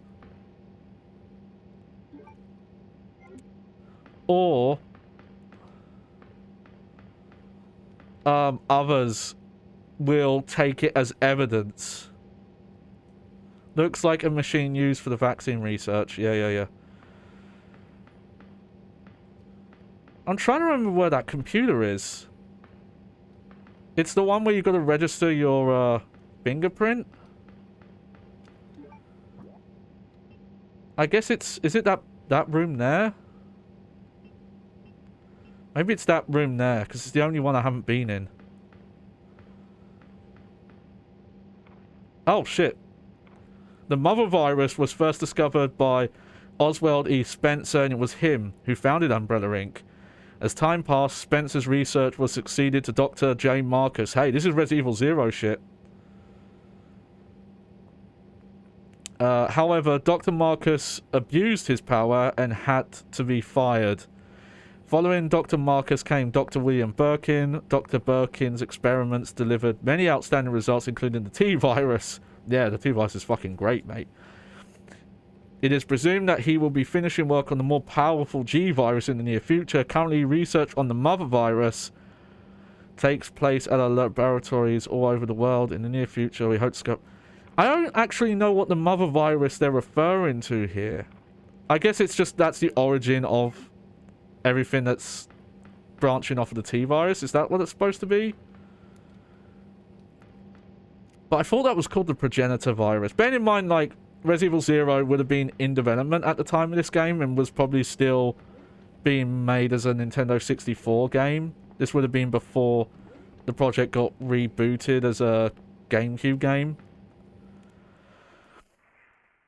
But yeah, that's something I'm you know, I'm cautious of as someone who's trying to become somewhat of a...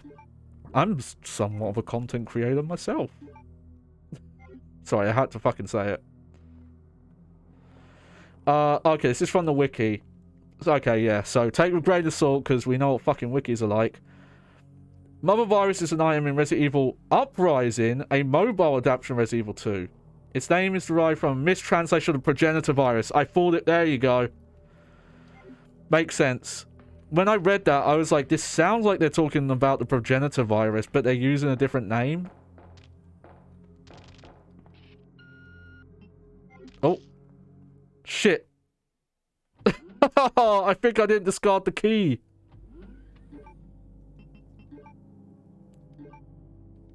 Oh, no. Oh, I fucked up.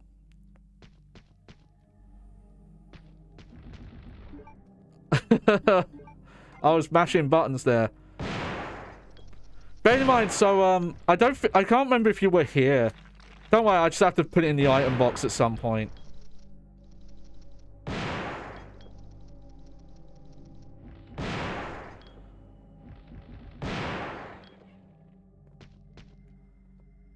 But,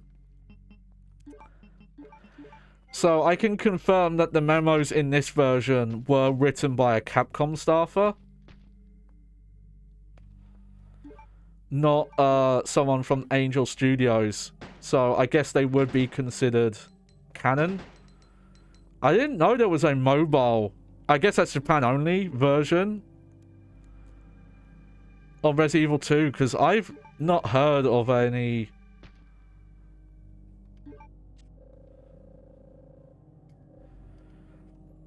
I'll highlight him also. Just realised my mouth cursor is on screen. I've talked about him a bunch of times. Stop Skeletons from Fighting, Uncle Derek. He's done a lot of really interesting videos on the weird ports and versions. Yeah, the source linked is literally a Game FAQ page. That's that, circular citation thing I was telling you about today. Where, oh, what's my source? Someone citing the wiki as a source kind of shit. Here's the thing though, it's a reason, I think it's a logical conclusion because Resident Evil 0 refers to it as the progenitor virus. So it's, yeah, it totally sounds believable.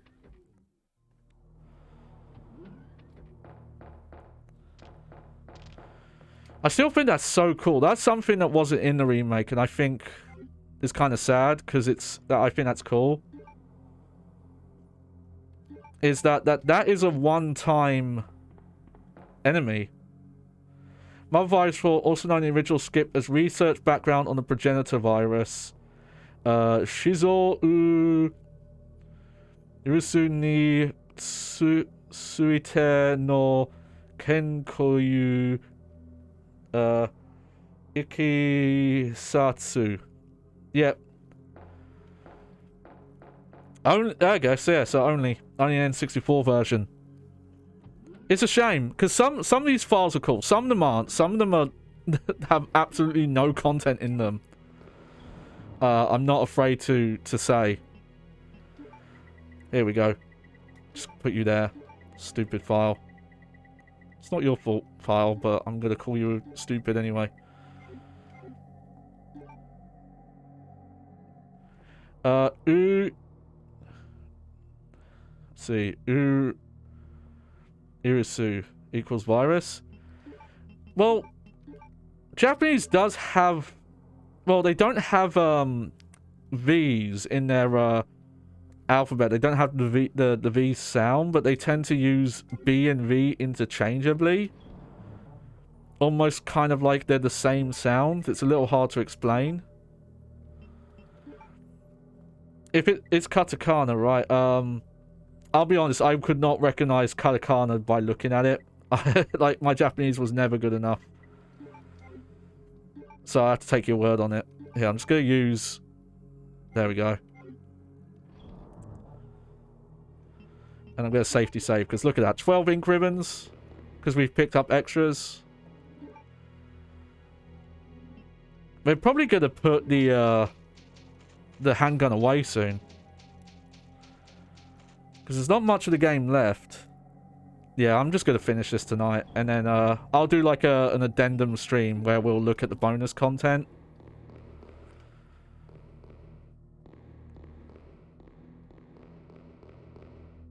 Oh yeah, just a reminder, we've talked about continuity error. There's a continuity error coming up.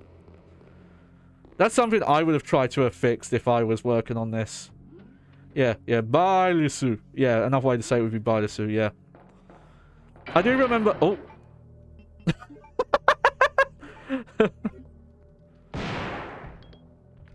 Thank God. Thank fuck. Thank Jesus my fucking behemoths that you can pause and swap weapons in these games. I'll give Capcom credit for the new Resident Evil games. If you want to pause and swap weapons, they let you. Yes, there's quick select. But if you want to do weapon swapping manually during the pause time, how many weapons can you swap in the pause time? Huh? Oh my god, was that a JoJo reference? On a Johnny Baghead stream? Yes, it was, dear viewer. But, yeah, I really like that they kept that. Yeah, according to my dictionary, founder, originator, pioneer. Yeah, so it's a word that you could translate multiple ways. Hey, that's nothing new with localization. That still happens today.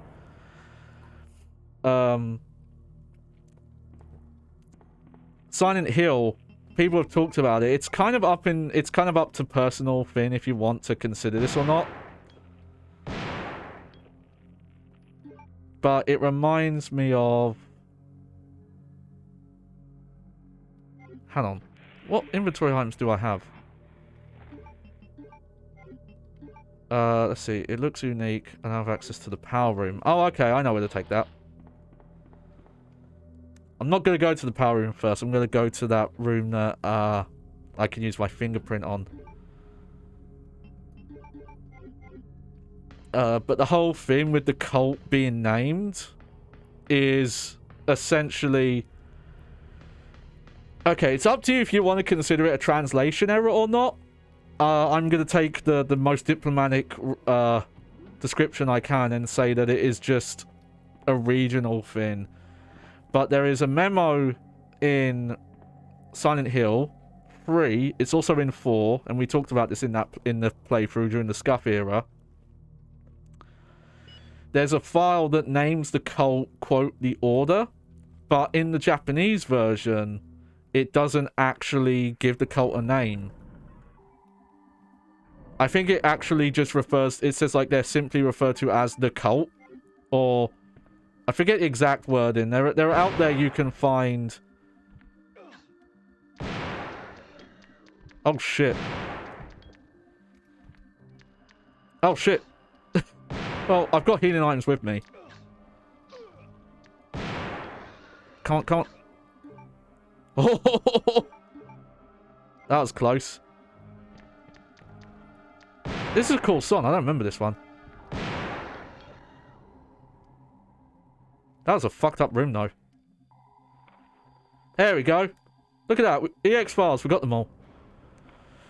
As a result of the scheduled product improvement plans for the MA-120, production of the latest multi-purpose BOW MA-121 Hunter has been completed. Although the Hunter has demonstrated high performance exceeding expectations, the Hunters were those like weird kind of amphibian claw enemies from Resident Evil 1. They're kind of similar to Lickers, but unlike Lickers, they're not blind and they have skin. In the interest of producing improved products with higher levels of usability and enhanced power, Hunter R and additional enhanced BOWs are currently under development. There should be no shortage of practical applications for current products under development, says Birkin. It's still... like, what? Like... looks like the remains of a failed experiment. Like, what are your plans? What is this stuff good for? Absolutely nothing. Say it again. Whoa! Will you take the MG bullets? Oh, that's just for the machine gun. His abdomen has been ripped apart.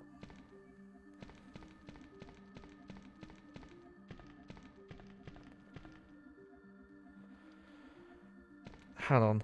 Is that all that's in here? I mean, that is a good thing. If you couldn't tell, by the way, this is the room that Birkin was in, I believe. That he got shot in.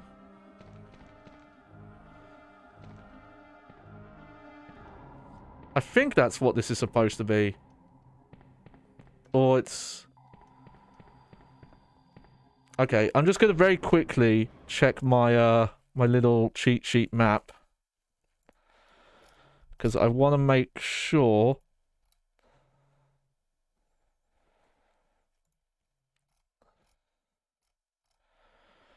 that I'm getting everything. Hang on. Okay, I'm in the laboratory B4. And I'm in the... let's see.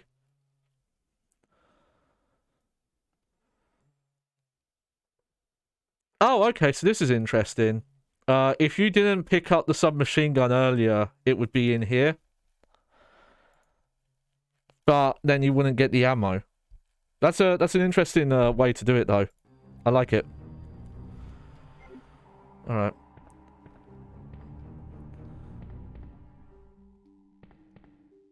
Well, I might carry that with me for a bit. Because,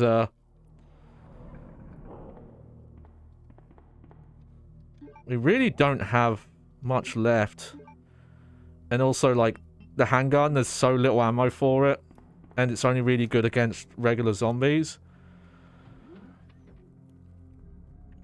But yeah, that's the whole thing with the cult in Silent Hill. And I prefer it that way. I don't 100% know how to describe why. But it feels kind of cheapens it. And it's such a generic name with no meaning. Like, the Order. The Order of what? I understand if it was, like, a more elaborate name. But also, like, if you follow the Silent Hill 1 lore, like, they're... you know, they don't consider themselves a cult in the same...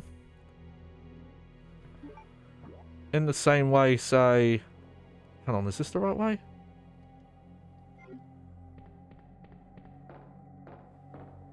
I think it is. I think we've got to go... back up? Yeah, okay. But, you know, at some point you're kind of splitting hairs about, well, technically could you just argue that in the international version of Silent Hill lore, that's the name? And I guess you could.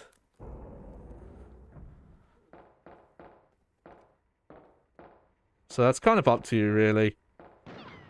Oh! You! Me! You murdered my husband! I know what you're looking for. You came for the T-virus, didn't you? Take it from me. This is Just my to remind you that these are legacy. happening at the same time as Where's that spy you were working with earlier? Claire. You know who I'm talking about. Late. So she's still alive here. So that means that she meets. You really don't know anything. Oh, do okay. you? We'll wait. You're so gullible. She's one of the operatives sent here by the agency. The only reason why she came here is to obtain the G-virus. That's a lie. No, it's the truth. I love her model. She's got the rock eyebrows going on the whole time. To get information about Umbrella. I'm gonna do that one day. Can't be. I know her. Ada wouldn't do something like that. No, you don't, Leon. You don't know her. Believe it, I don't really care. You're about to die anyway. Oh shit, Gansterline.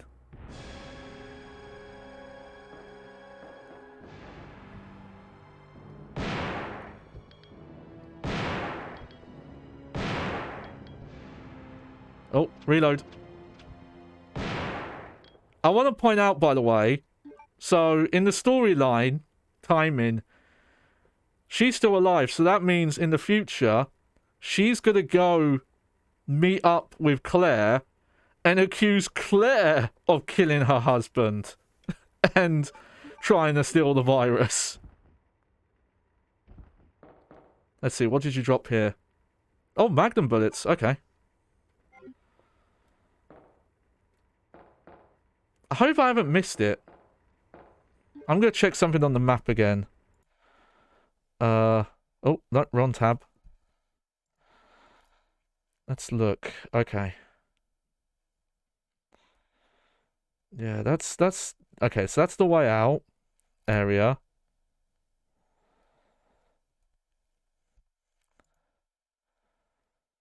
Oh, shit, I have missed something. Okay. I'm going to make sure I go back for that. I've missed the magnum parts.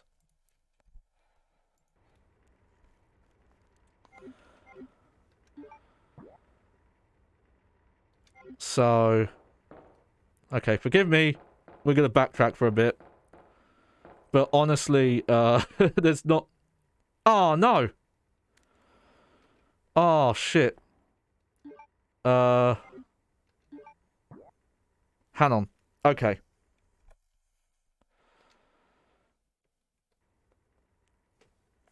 When did I save?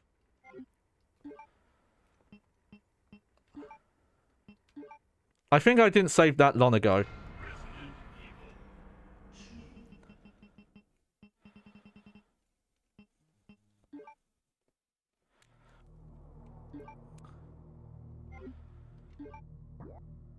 Okay, this is fine. I remember now, yeah. So, I believe this is after I Also, I don't know where this small key's used. I'll bring it with me. If you look in here, though... Let's see, yep. This is just after I'd, like, accidentally used the, Here, I'll put this away for now.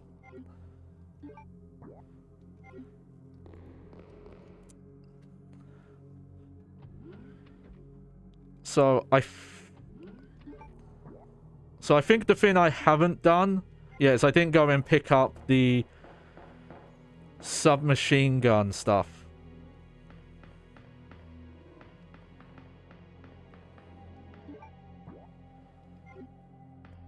But, yeah, there's something I'm missing here, so...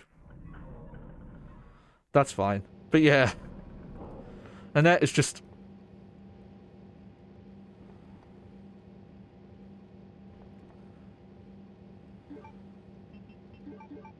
hang on. Let me see. What does this guide say? Nope, that's the wrong tab. Sorry, did it again. Inside the weapons locker. Oh, how do you get to that?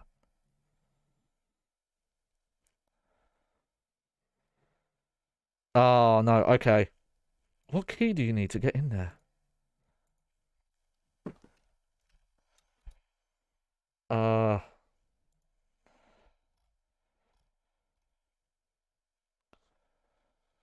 The M box west key.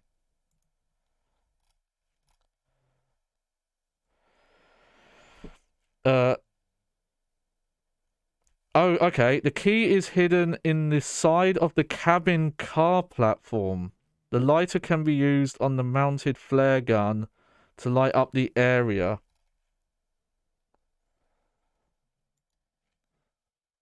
Oh, I think I've missed this then.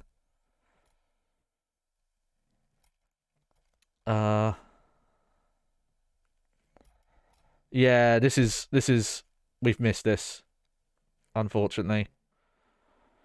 Oh well. That's a shame. I wanted to get that because, in, some versions of the game, there's a typo. So, you know what I'm gonna do then? Hang on. I'm gonna do this.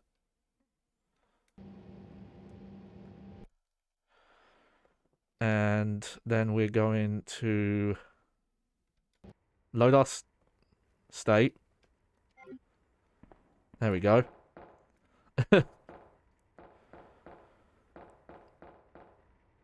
Yeah, yeah. See, it would be going back this way. Well, actually, we can't go back that way, because we climbed, like, through a vent to get here. And then I can just make a save here.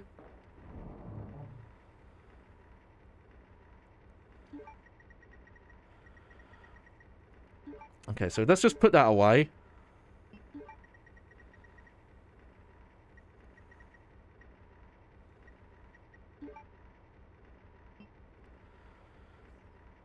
I'm actually trying to think what's coming up here. I'm gonna have a quick look ahead. I don't want to do this too much, but... Okay.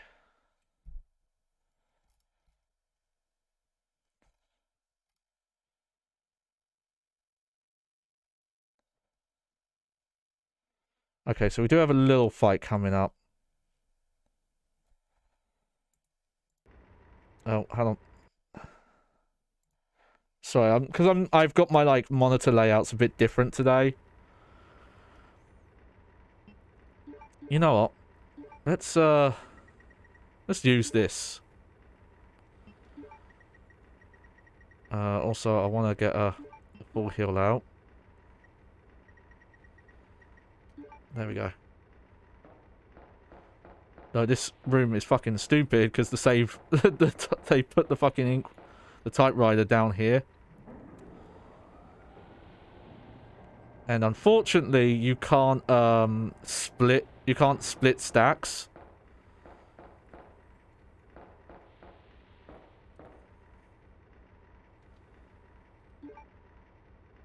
Yeah, yeah.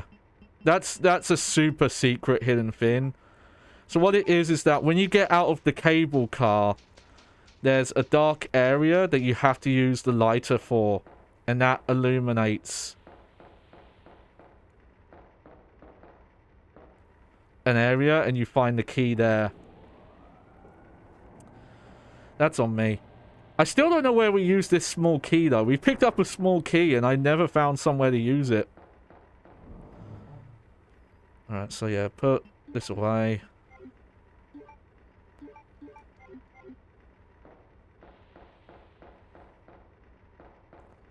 Might as well. We went out of our way to, Oh, yeah. Hang on. So I saved. So what I need to do... So I just want to sort this out. There we go. Expansion pack detected.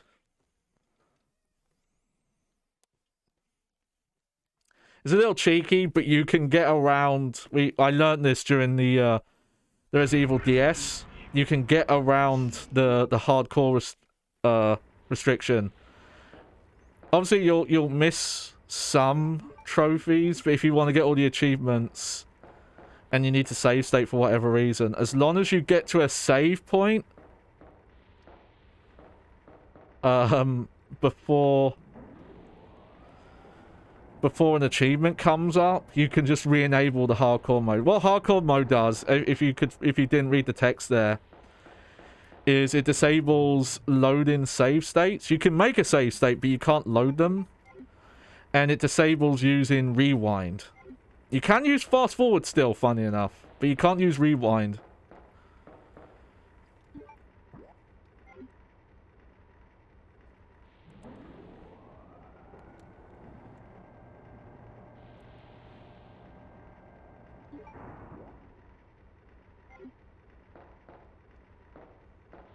So, no, you can still get achievements without it. It just they'll mark that you weren't in hardcore mode when you got them. I don't remember if it gives you more points or not. I think it doesn't give you more physical points, but it gives you more sight points. But it's just a marker on your account on retroachievements.org that just says, "Hey, I got this achievement without, you know, reloading saves and whatnot." Oh shit.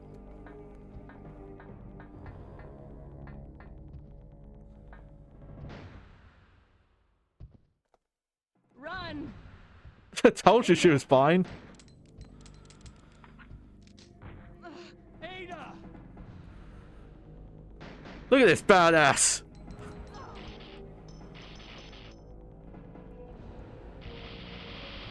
Oh, okay, I was wrong. I thought you actually fought him here. No! Oh, well, I guess he's dead.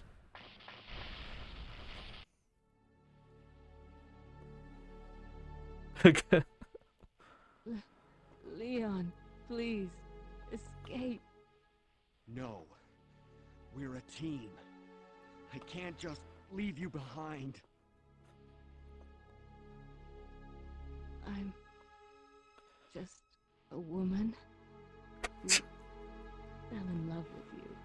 Oh, come on. That's such a terrible fucking line. That's so... It's very weird because at this point, Leon knows that she's a spy, and it totally makes sense because she keeps ignoring us. And she's supposedly... No. No. Well, well, don't look ahead at the rest of the series. She's definitely dead. She's not coming back. She's 100% dead, I swear. I will always remember you. Goodbye, Ada.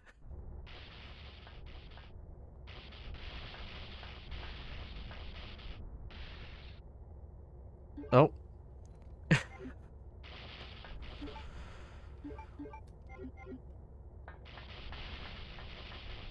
That was a weird line. They definitely...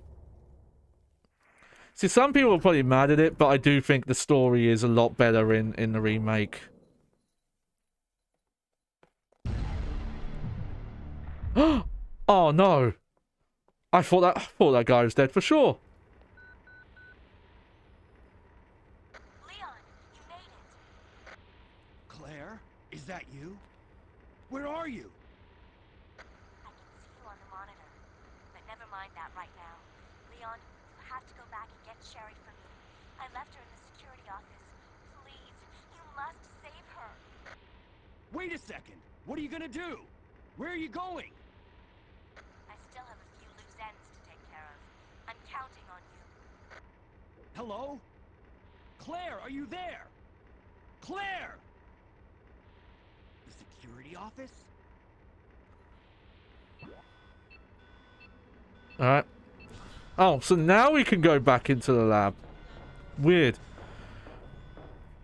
I could be wrong, but I think Ada's voice actor is one of the few actors who voiced her character in this and then voiced her in future ones. I don't know if any of the actors who did this game came back. I do think Claire's actress was the same in Code Veronica, but I'm pretty sure the actress doing Ada here is the same one who played her in Resident Evil 4. I don't know about 6, but I think that was the case.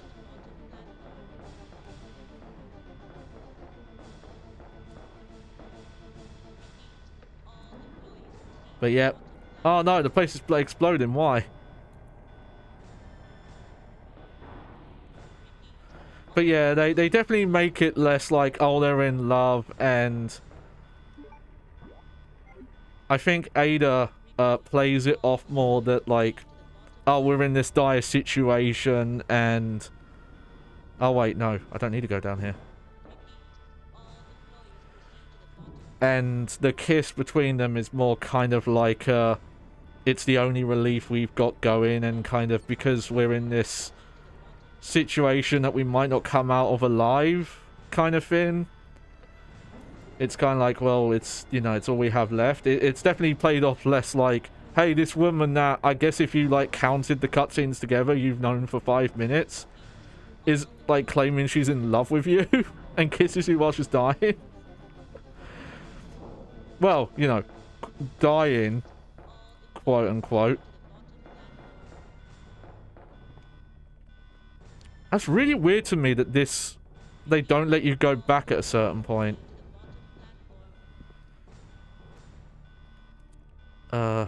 Yes. Look at that elevator, it goes sideways as well.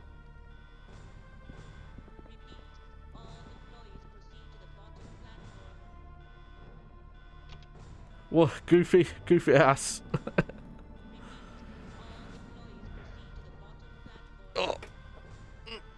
Oh, just doing my stretches, getting all loosey-goosey.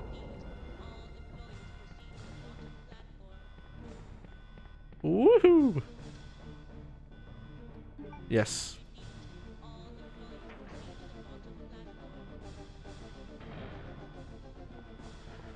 Sherry, I've come to get you out of here.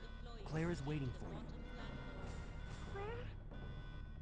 Considering that Ada had the master key, did she come in and lock that door, but then open? Like, how Claire gets in there, considering that it was locked, and you see Annette before she dies? Just the timeline is so fucking confusing.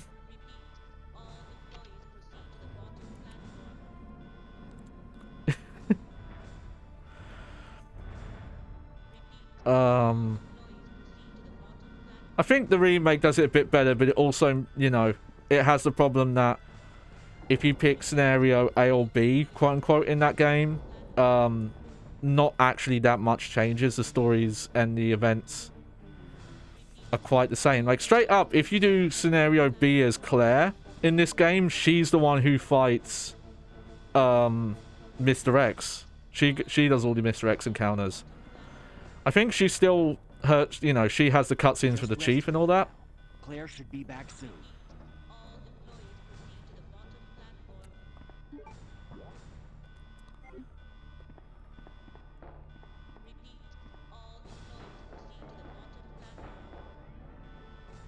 I'm actually not sure what it's supposed to be doing from here.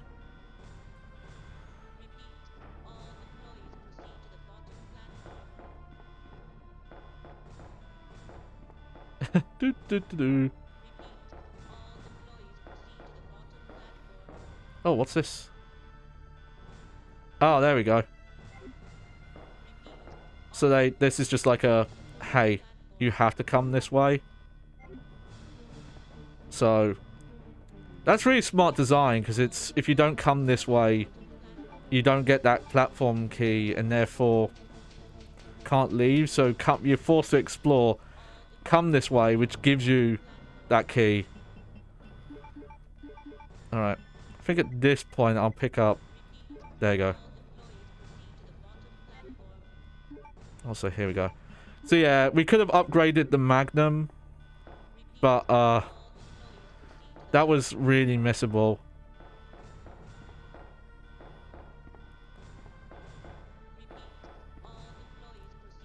This is a very Final Fantasy VII looking train to me as well. Like, very cyberpunk looking.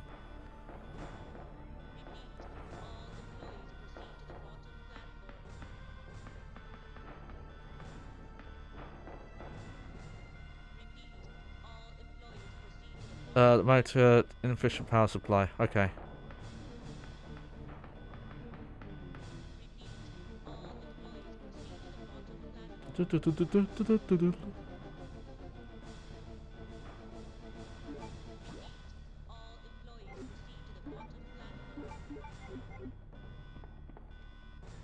Is this the right way? No, I think that's where we came from. Oh. Okay. No, that's where Claire comes from. That long path. 5 minutes until detonation. Lady, you're talking over yourself. Man, the audio quality on that was like really high.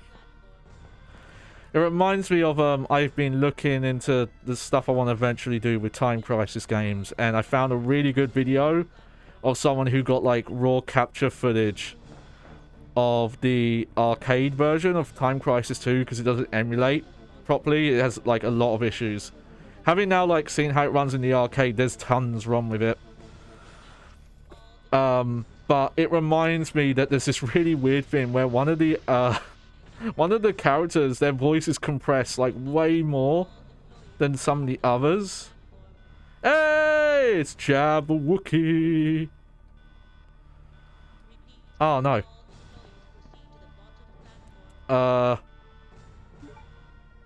Hang on. Yeah, you can lurk. We're about to finish this game. But I'm going to reload my save because they want you to have 2 inventory slots here, and I did not plan ahead very well.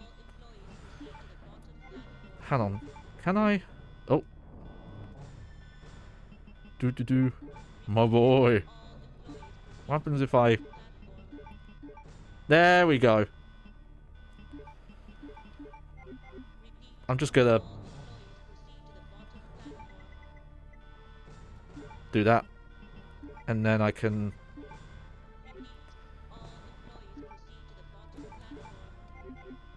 There we go.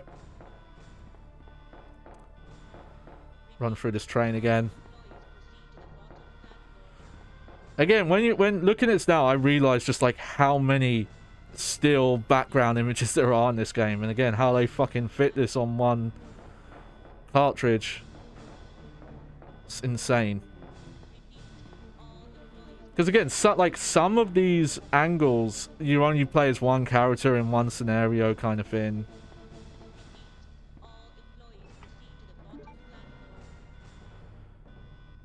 Because the time is there, I didn't want to waste time going back to the item box. You know, putting things away.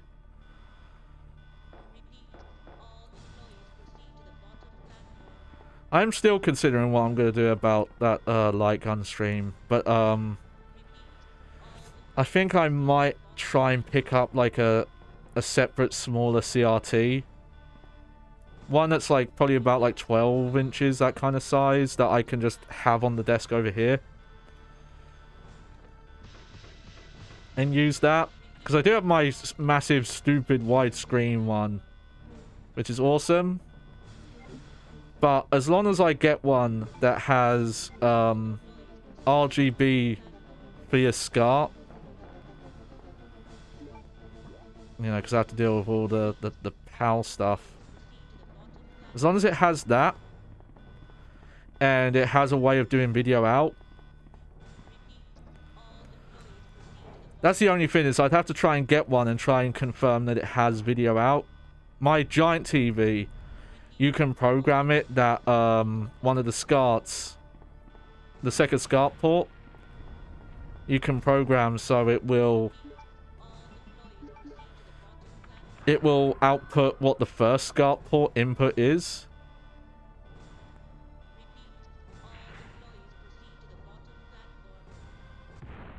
Oh, shit.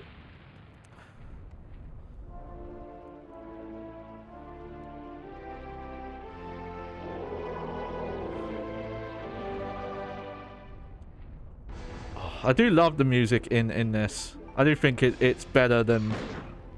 Oh, God.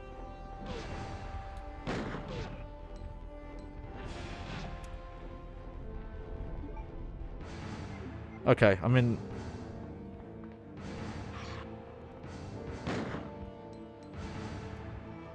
Oh, this is a... Oh, shit.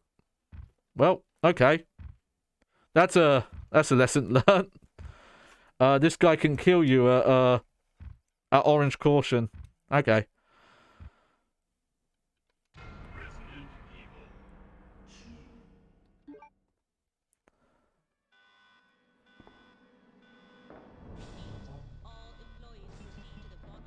Oh yeah, hang on.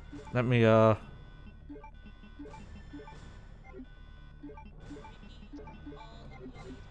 we go.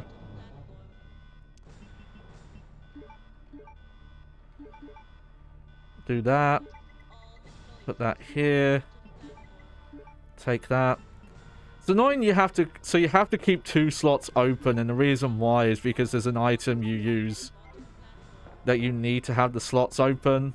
It's a purposeful design choice to force you to keep the slots open, and that's still... They still do it in Resident Evil 2 Remake. There's still a moment you get to where it's like, yeah, no, you can't be carrying too much stuff with you because you need the slots open for this.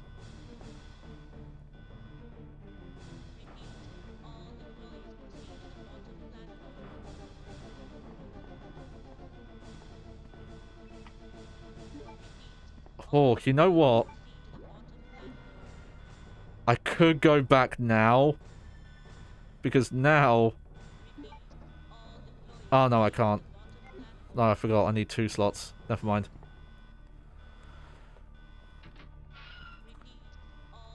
Forgot what my inventory situation looked like. 5 minutes until detonation.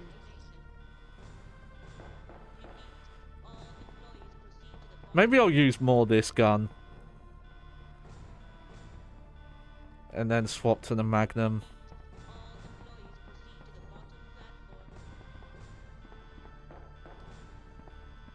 Yep, storage, yep, open. I'll say having to do this every time. I get why they can't let you save after this. It's just a little tedious though.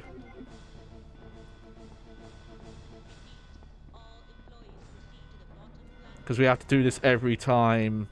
But obviously they don't want you to save because they don't want you to fuck up your inventory.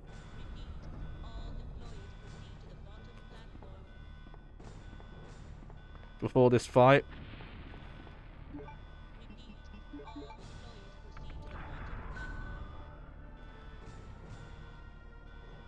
You know, hey, if we had 180 turn, it'd be a lot easier this fight, but unfortunately that did not get added to this port. But yeah, I still think the music in this is better than the remake. There are some decent tracks in the remake, but yeah, I should have just moved.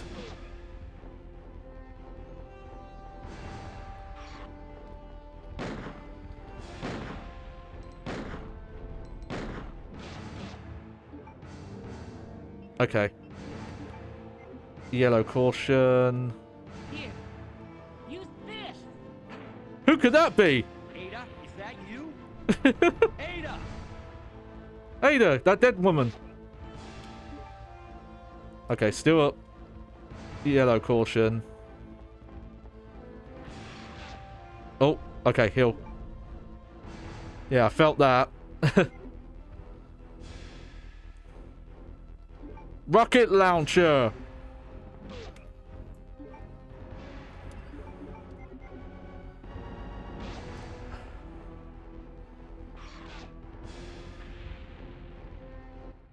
Game over.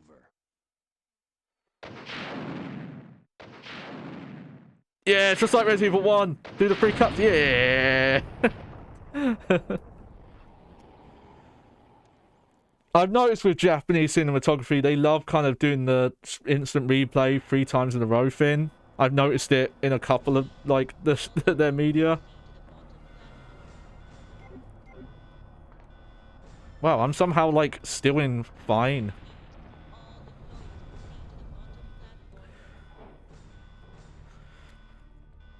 It's like, if you remember in that scene where Ada's injured, she's, like, really fucked up, and she's fine. Like, she was okay. That's how much of a badass, like, spy she is. She was not actually that badly injured, and she pretended to die just so she could, like, fucking tease Leon, get a kiss in, and then pretend to die in front of him.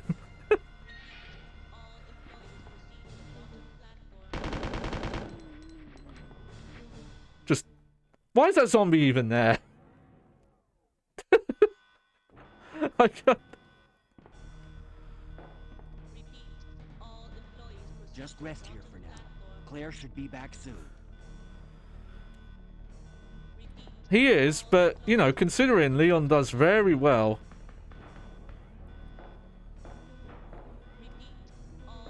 Oh, okay. That's something I still need to do. That's why there was a zombie there. I guess he would have been a police officer elsewhere.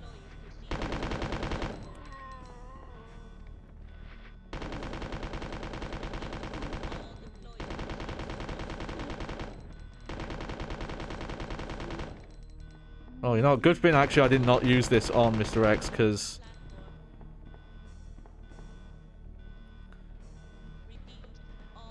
There we go.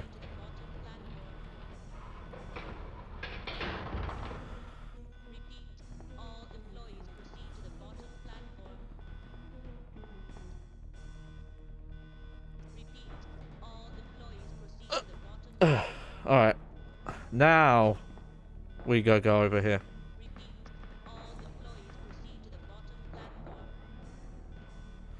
This also just reminds me, in this game, you'll notice this, that you have to do both characters' playthroughs here to get the true boss and ending.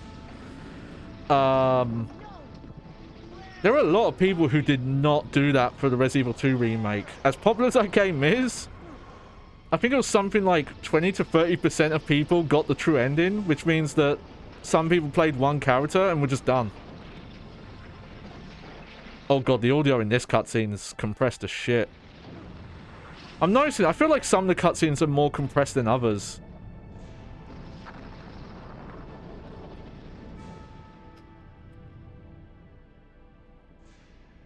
Sherry's unconscious. I have the antidote. Yeah, I swear the audio here is crispier than the intro cutscene. Claire, what's happening? Not now. Come on, Sherry, wake up. Wake up. Please wake up. Claire? Where am I? It worked! It worked! Hell yeah!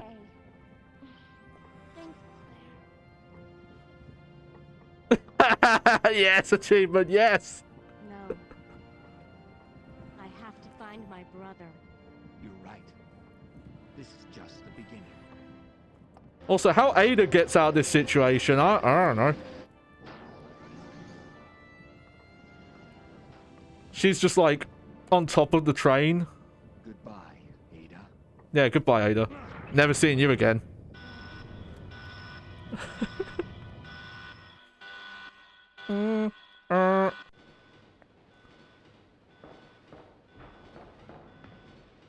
Yeah, so this bit is the extra bit at the end.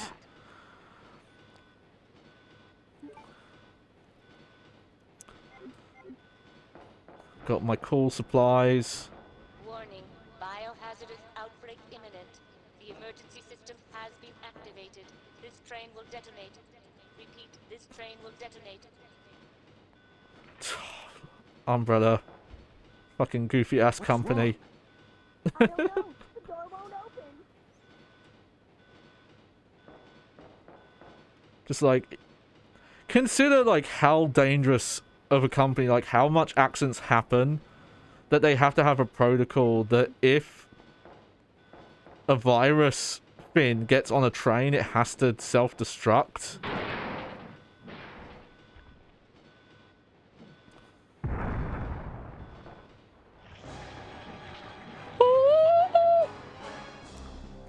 Got those Parasite Eve opera voices coming in. Operatic. Look at that guy.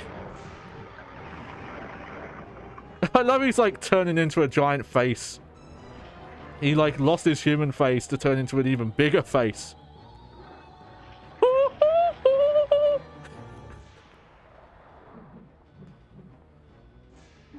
Alright.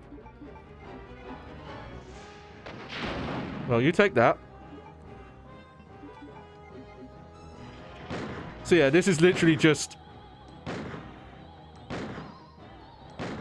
go to town. Oh, did we do it?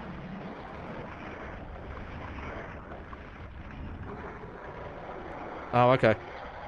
That's lucky. I was just backing up to make more room. Turns out... No. Yo, Leon, get out of the fucking goo, mate. You're getting it all over your shoes. Your trainers. Your sneaky sneakers.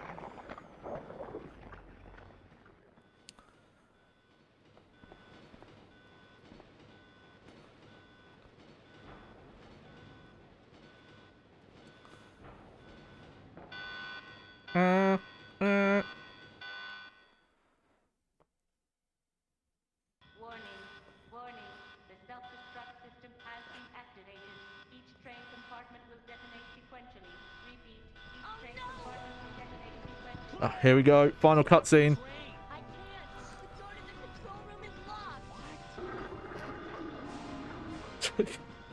Why would you lock the yeah, just lock the control room, even though it would... Oh, Umbrella. Never change.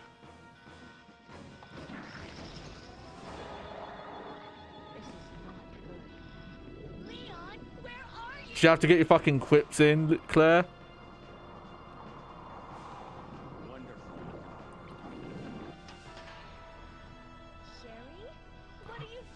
Oh, because I'm not making the joke. I'm not gonna make the joke.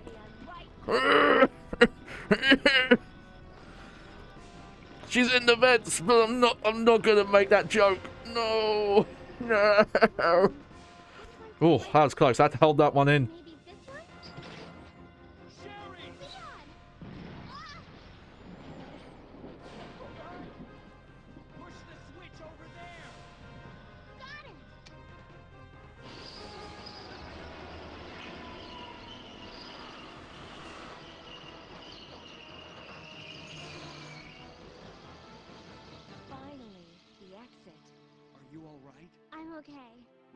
Remember, this train's about to blow up, guys. Right here.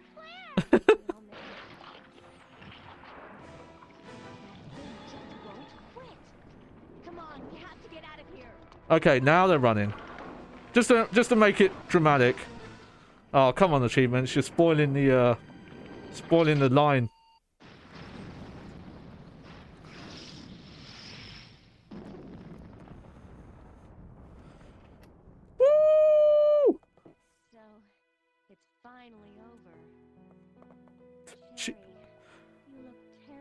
She loves that line. Come on, time to leave. Now? What's wrong? Is something following us? We have to go. We don't have any time to waste. Go? Where? Hey, it's up to us to take out Umbrella. Oh no! Oh no, the Roxxon's missing. Oh, okay. There's supposed to be this, like, it kind of sounds like Dave Navarro. No, it's probably because it didn't fit on the cartridge, because it would have been an MP3 song. But it's this like Dave Navarro era Red Hot Chili Peppers like funk rock song. It's got slap bass in it and everything. It's so goofy. I'm gonna have to play that.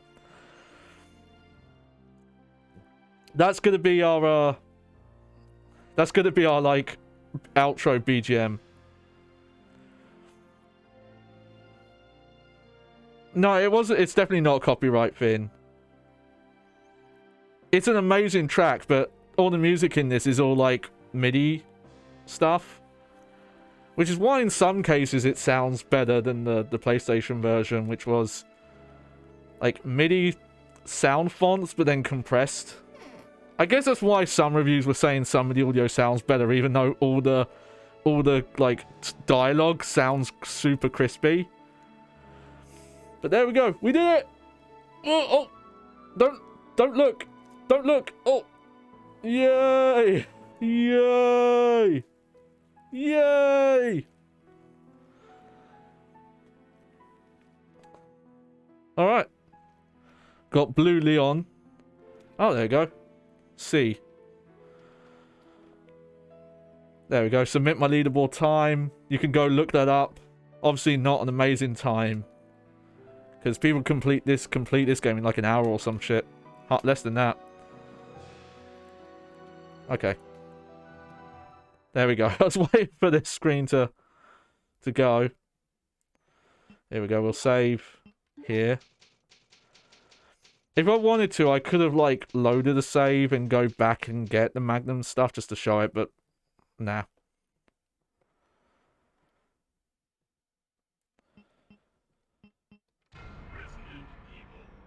Huh.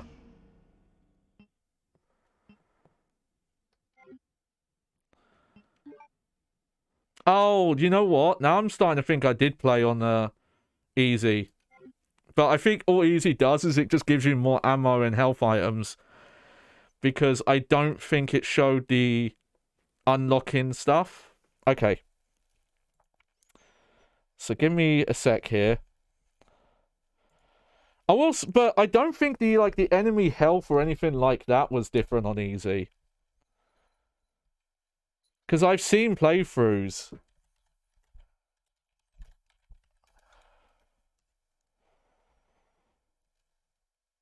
And the zombies take just the same amount of damage. Alright,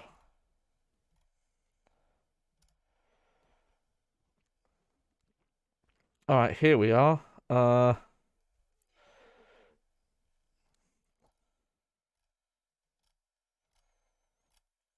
Start a new game with either character on normal. You see some... Oh, okay, so I'm just reading up. This is how you get some extra costumes for Leon and Claire. Is, you have to speed run to the RPD, go to that low area, and that's where you fight zombie Brad Vickers. And you can get the special key from him.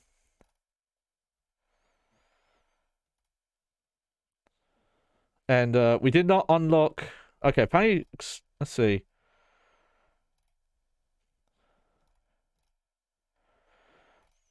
I think Extreme Battle Mode might only be in the GameCube version.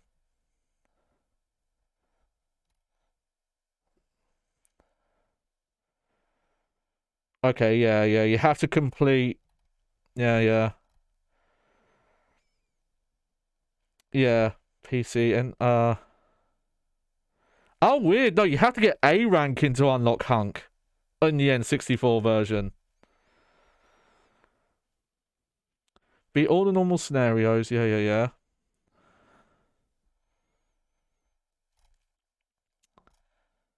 Hang on.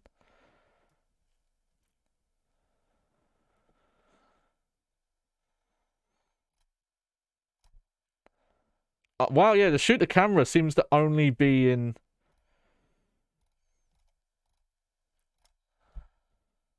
Okay, you know what? I'm going to look on a different site. Because I remember hearing... Okay, let's see. Resident Evil 2 N64 cheat codes.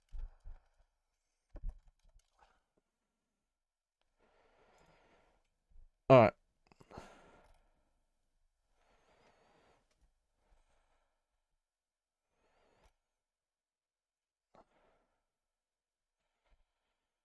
Okay. So let me put this over here. Sorry, I might not be able to see chat right now. I'm just gonna put you here for a sec. There we go. Okay, and then bring that up. To unlock Hunt with a code, just go to low game menu and enter up, down, left, right, left, left, right, right, L, R, C, right.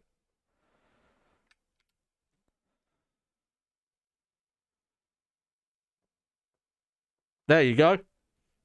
So that's how you unlock full survivor without having to do...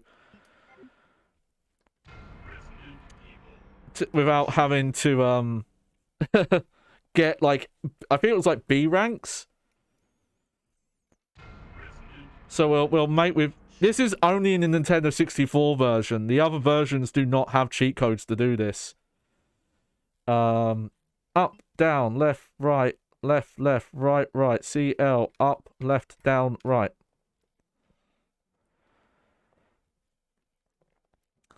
And this is how you get the tofu survivor here. But there's also...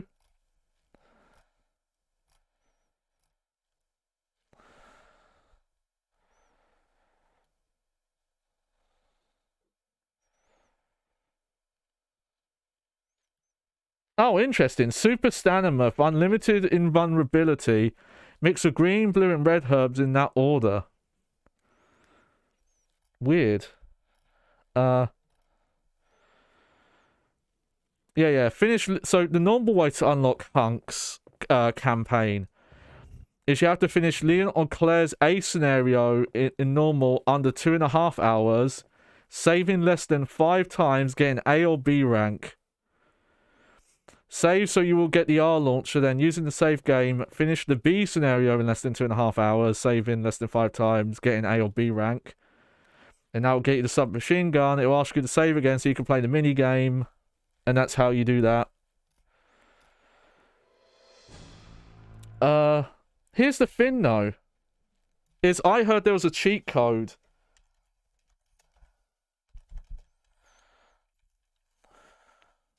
To unlock the randomizer.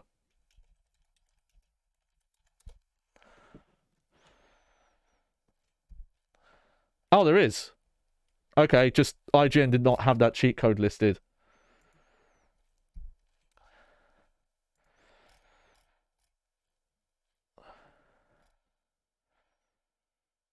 Okay, beat the game under both scenarios. When you start a new game, you can choose... Oh, okay. Maybe we already have it unlocked. Here it is. Okay. We're going to look at this next time. We're not going to look at this today. We'll do an extra stream where we'll mess with Hunk and Tofu mode. Because you just...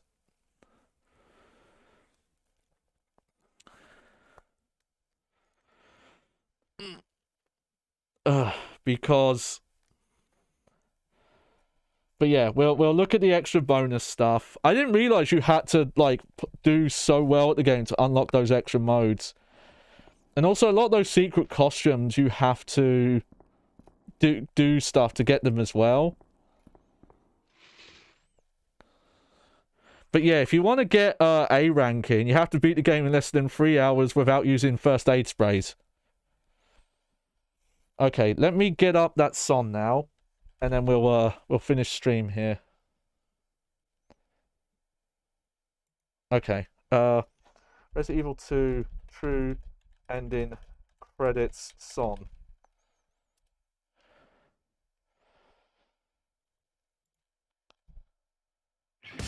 Yes, this is it.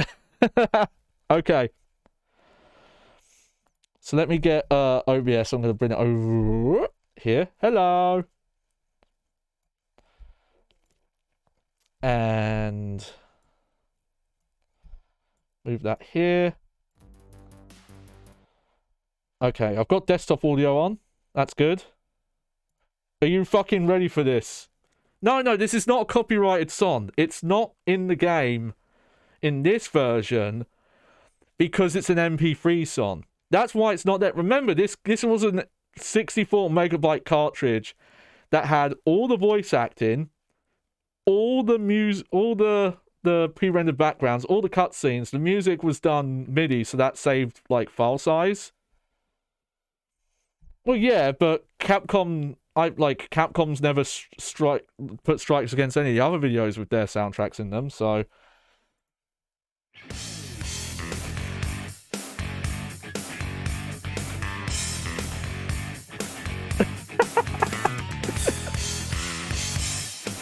Yeah! Alright! Hey, come on, have some fun with Crazy Taxi! Oh god, it's so loud! It's so loud! Oh shit! Oh yeah, I'm gonna take down Umbrella! Sounds like a fucking Dynasty Warriors song, that's what it sounds like. It's like I'm playing Dynasty Warriors 4 again. Oh. Well, there you go. That was Resident Evil 2, Nintendo 64 version. Still, probably the coolest version out there just for, like, the fact it exists. The extras it adds. The fact you can shoot the camera and you get little bullet holes on the screen. It's a shame this song's missing. It's the one downfall. Obviously, there's the file compression, image compression, stuff like that. I can't really hold that against the game too much. Oh, I need to turn that down. There we go. Also going to make sure the stream is not too loud. There we go.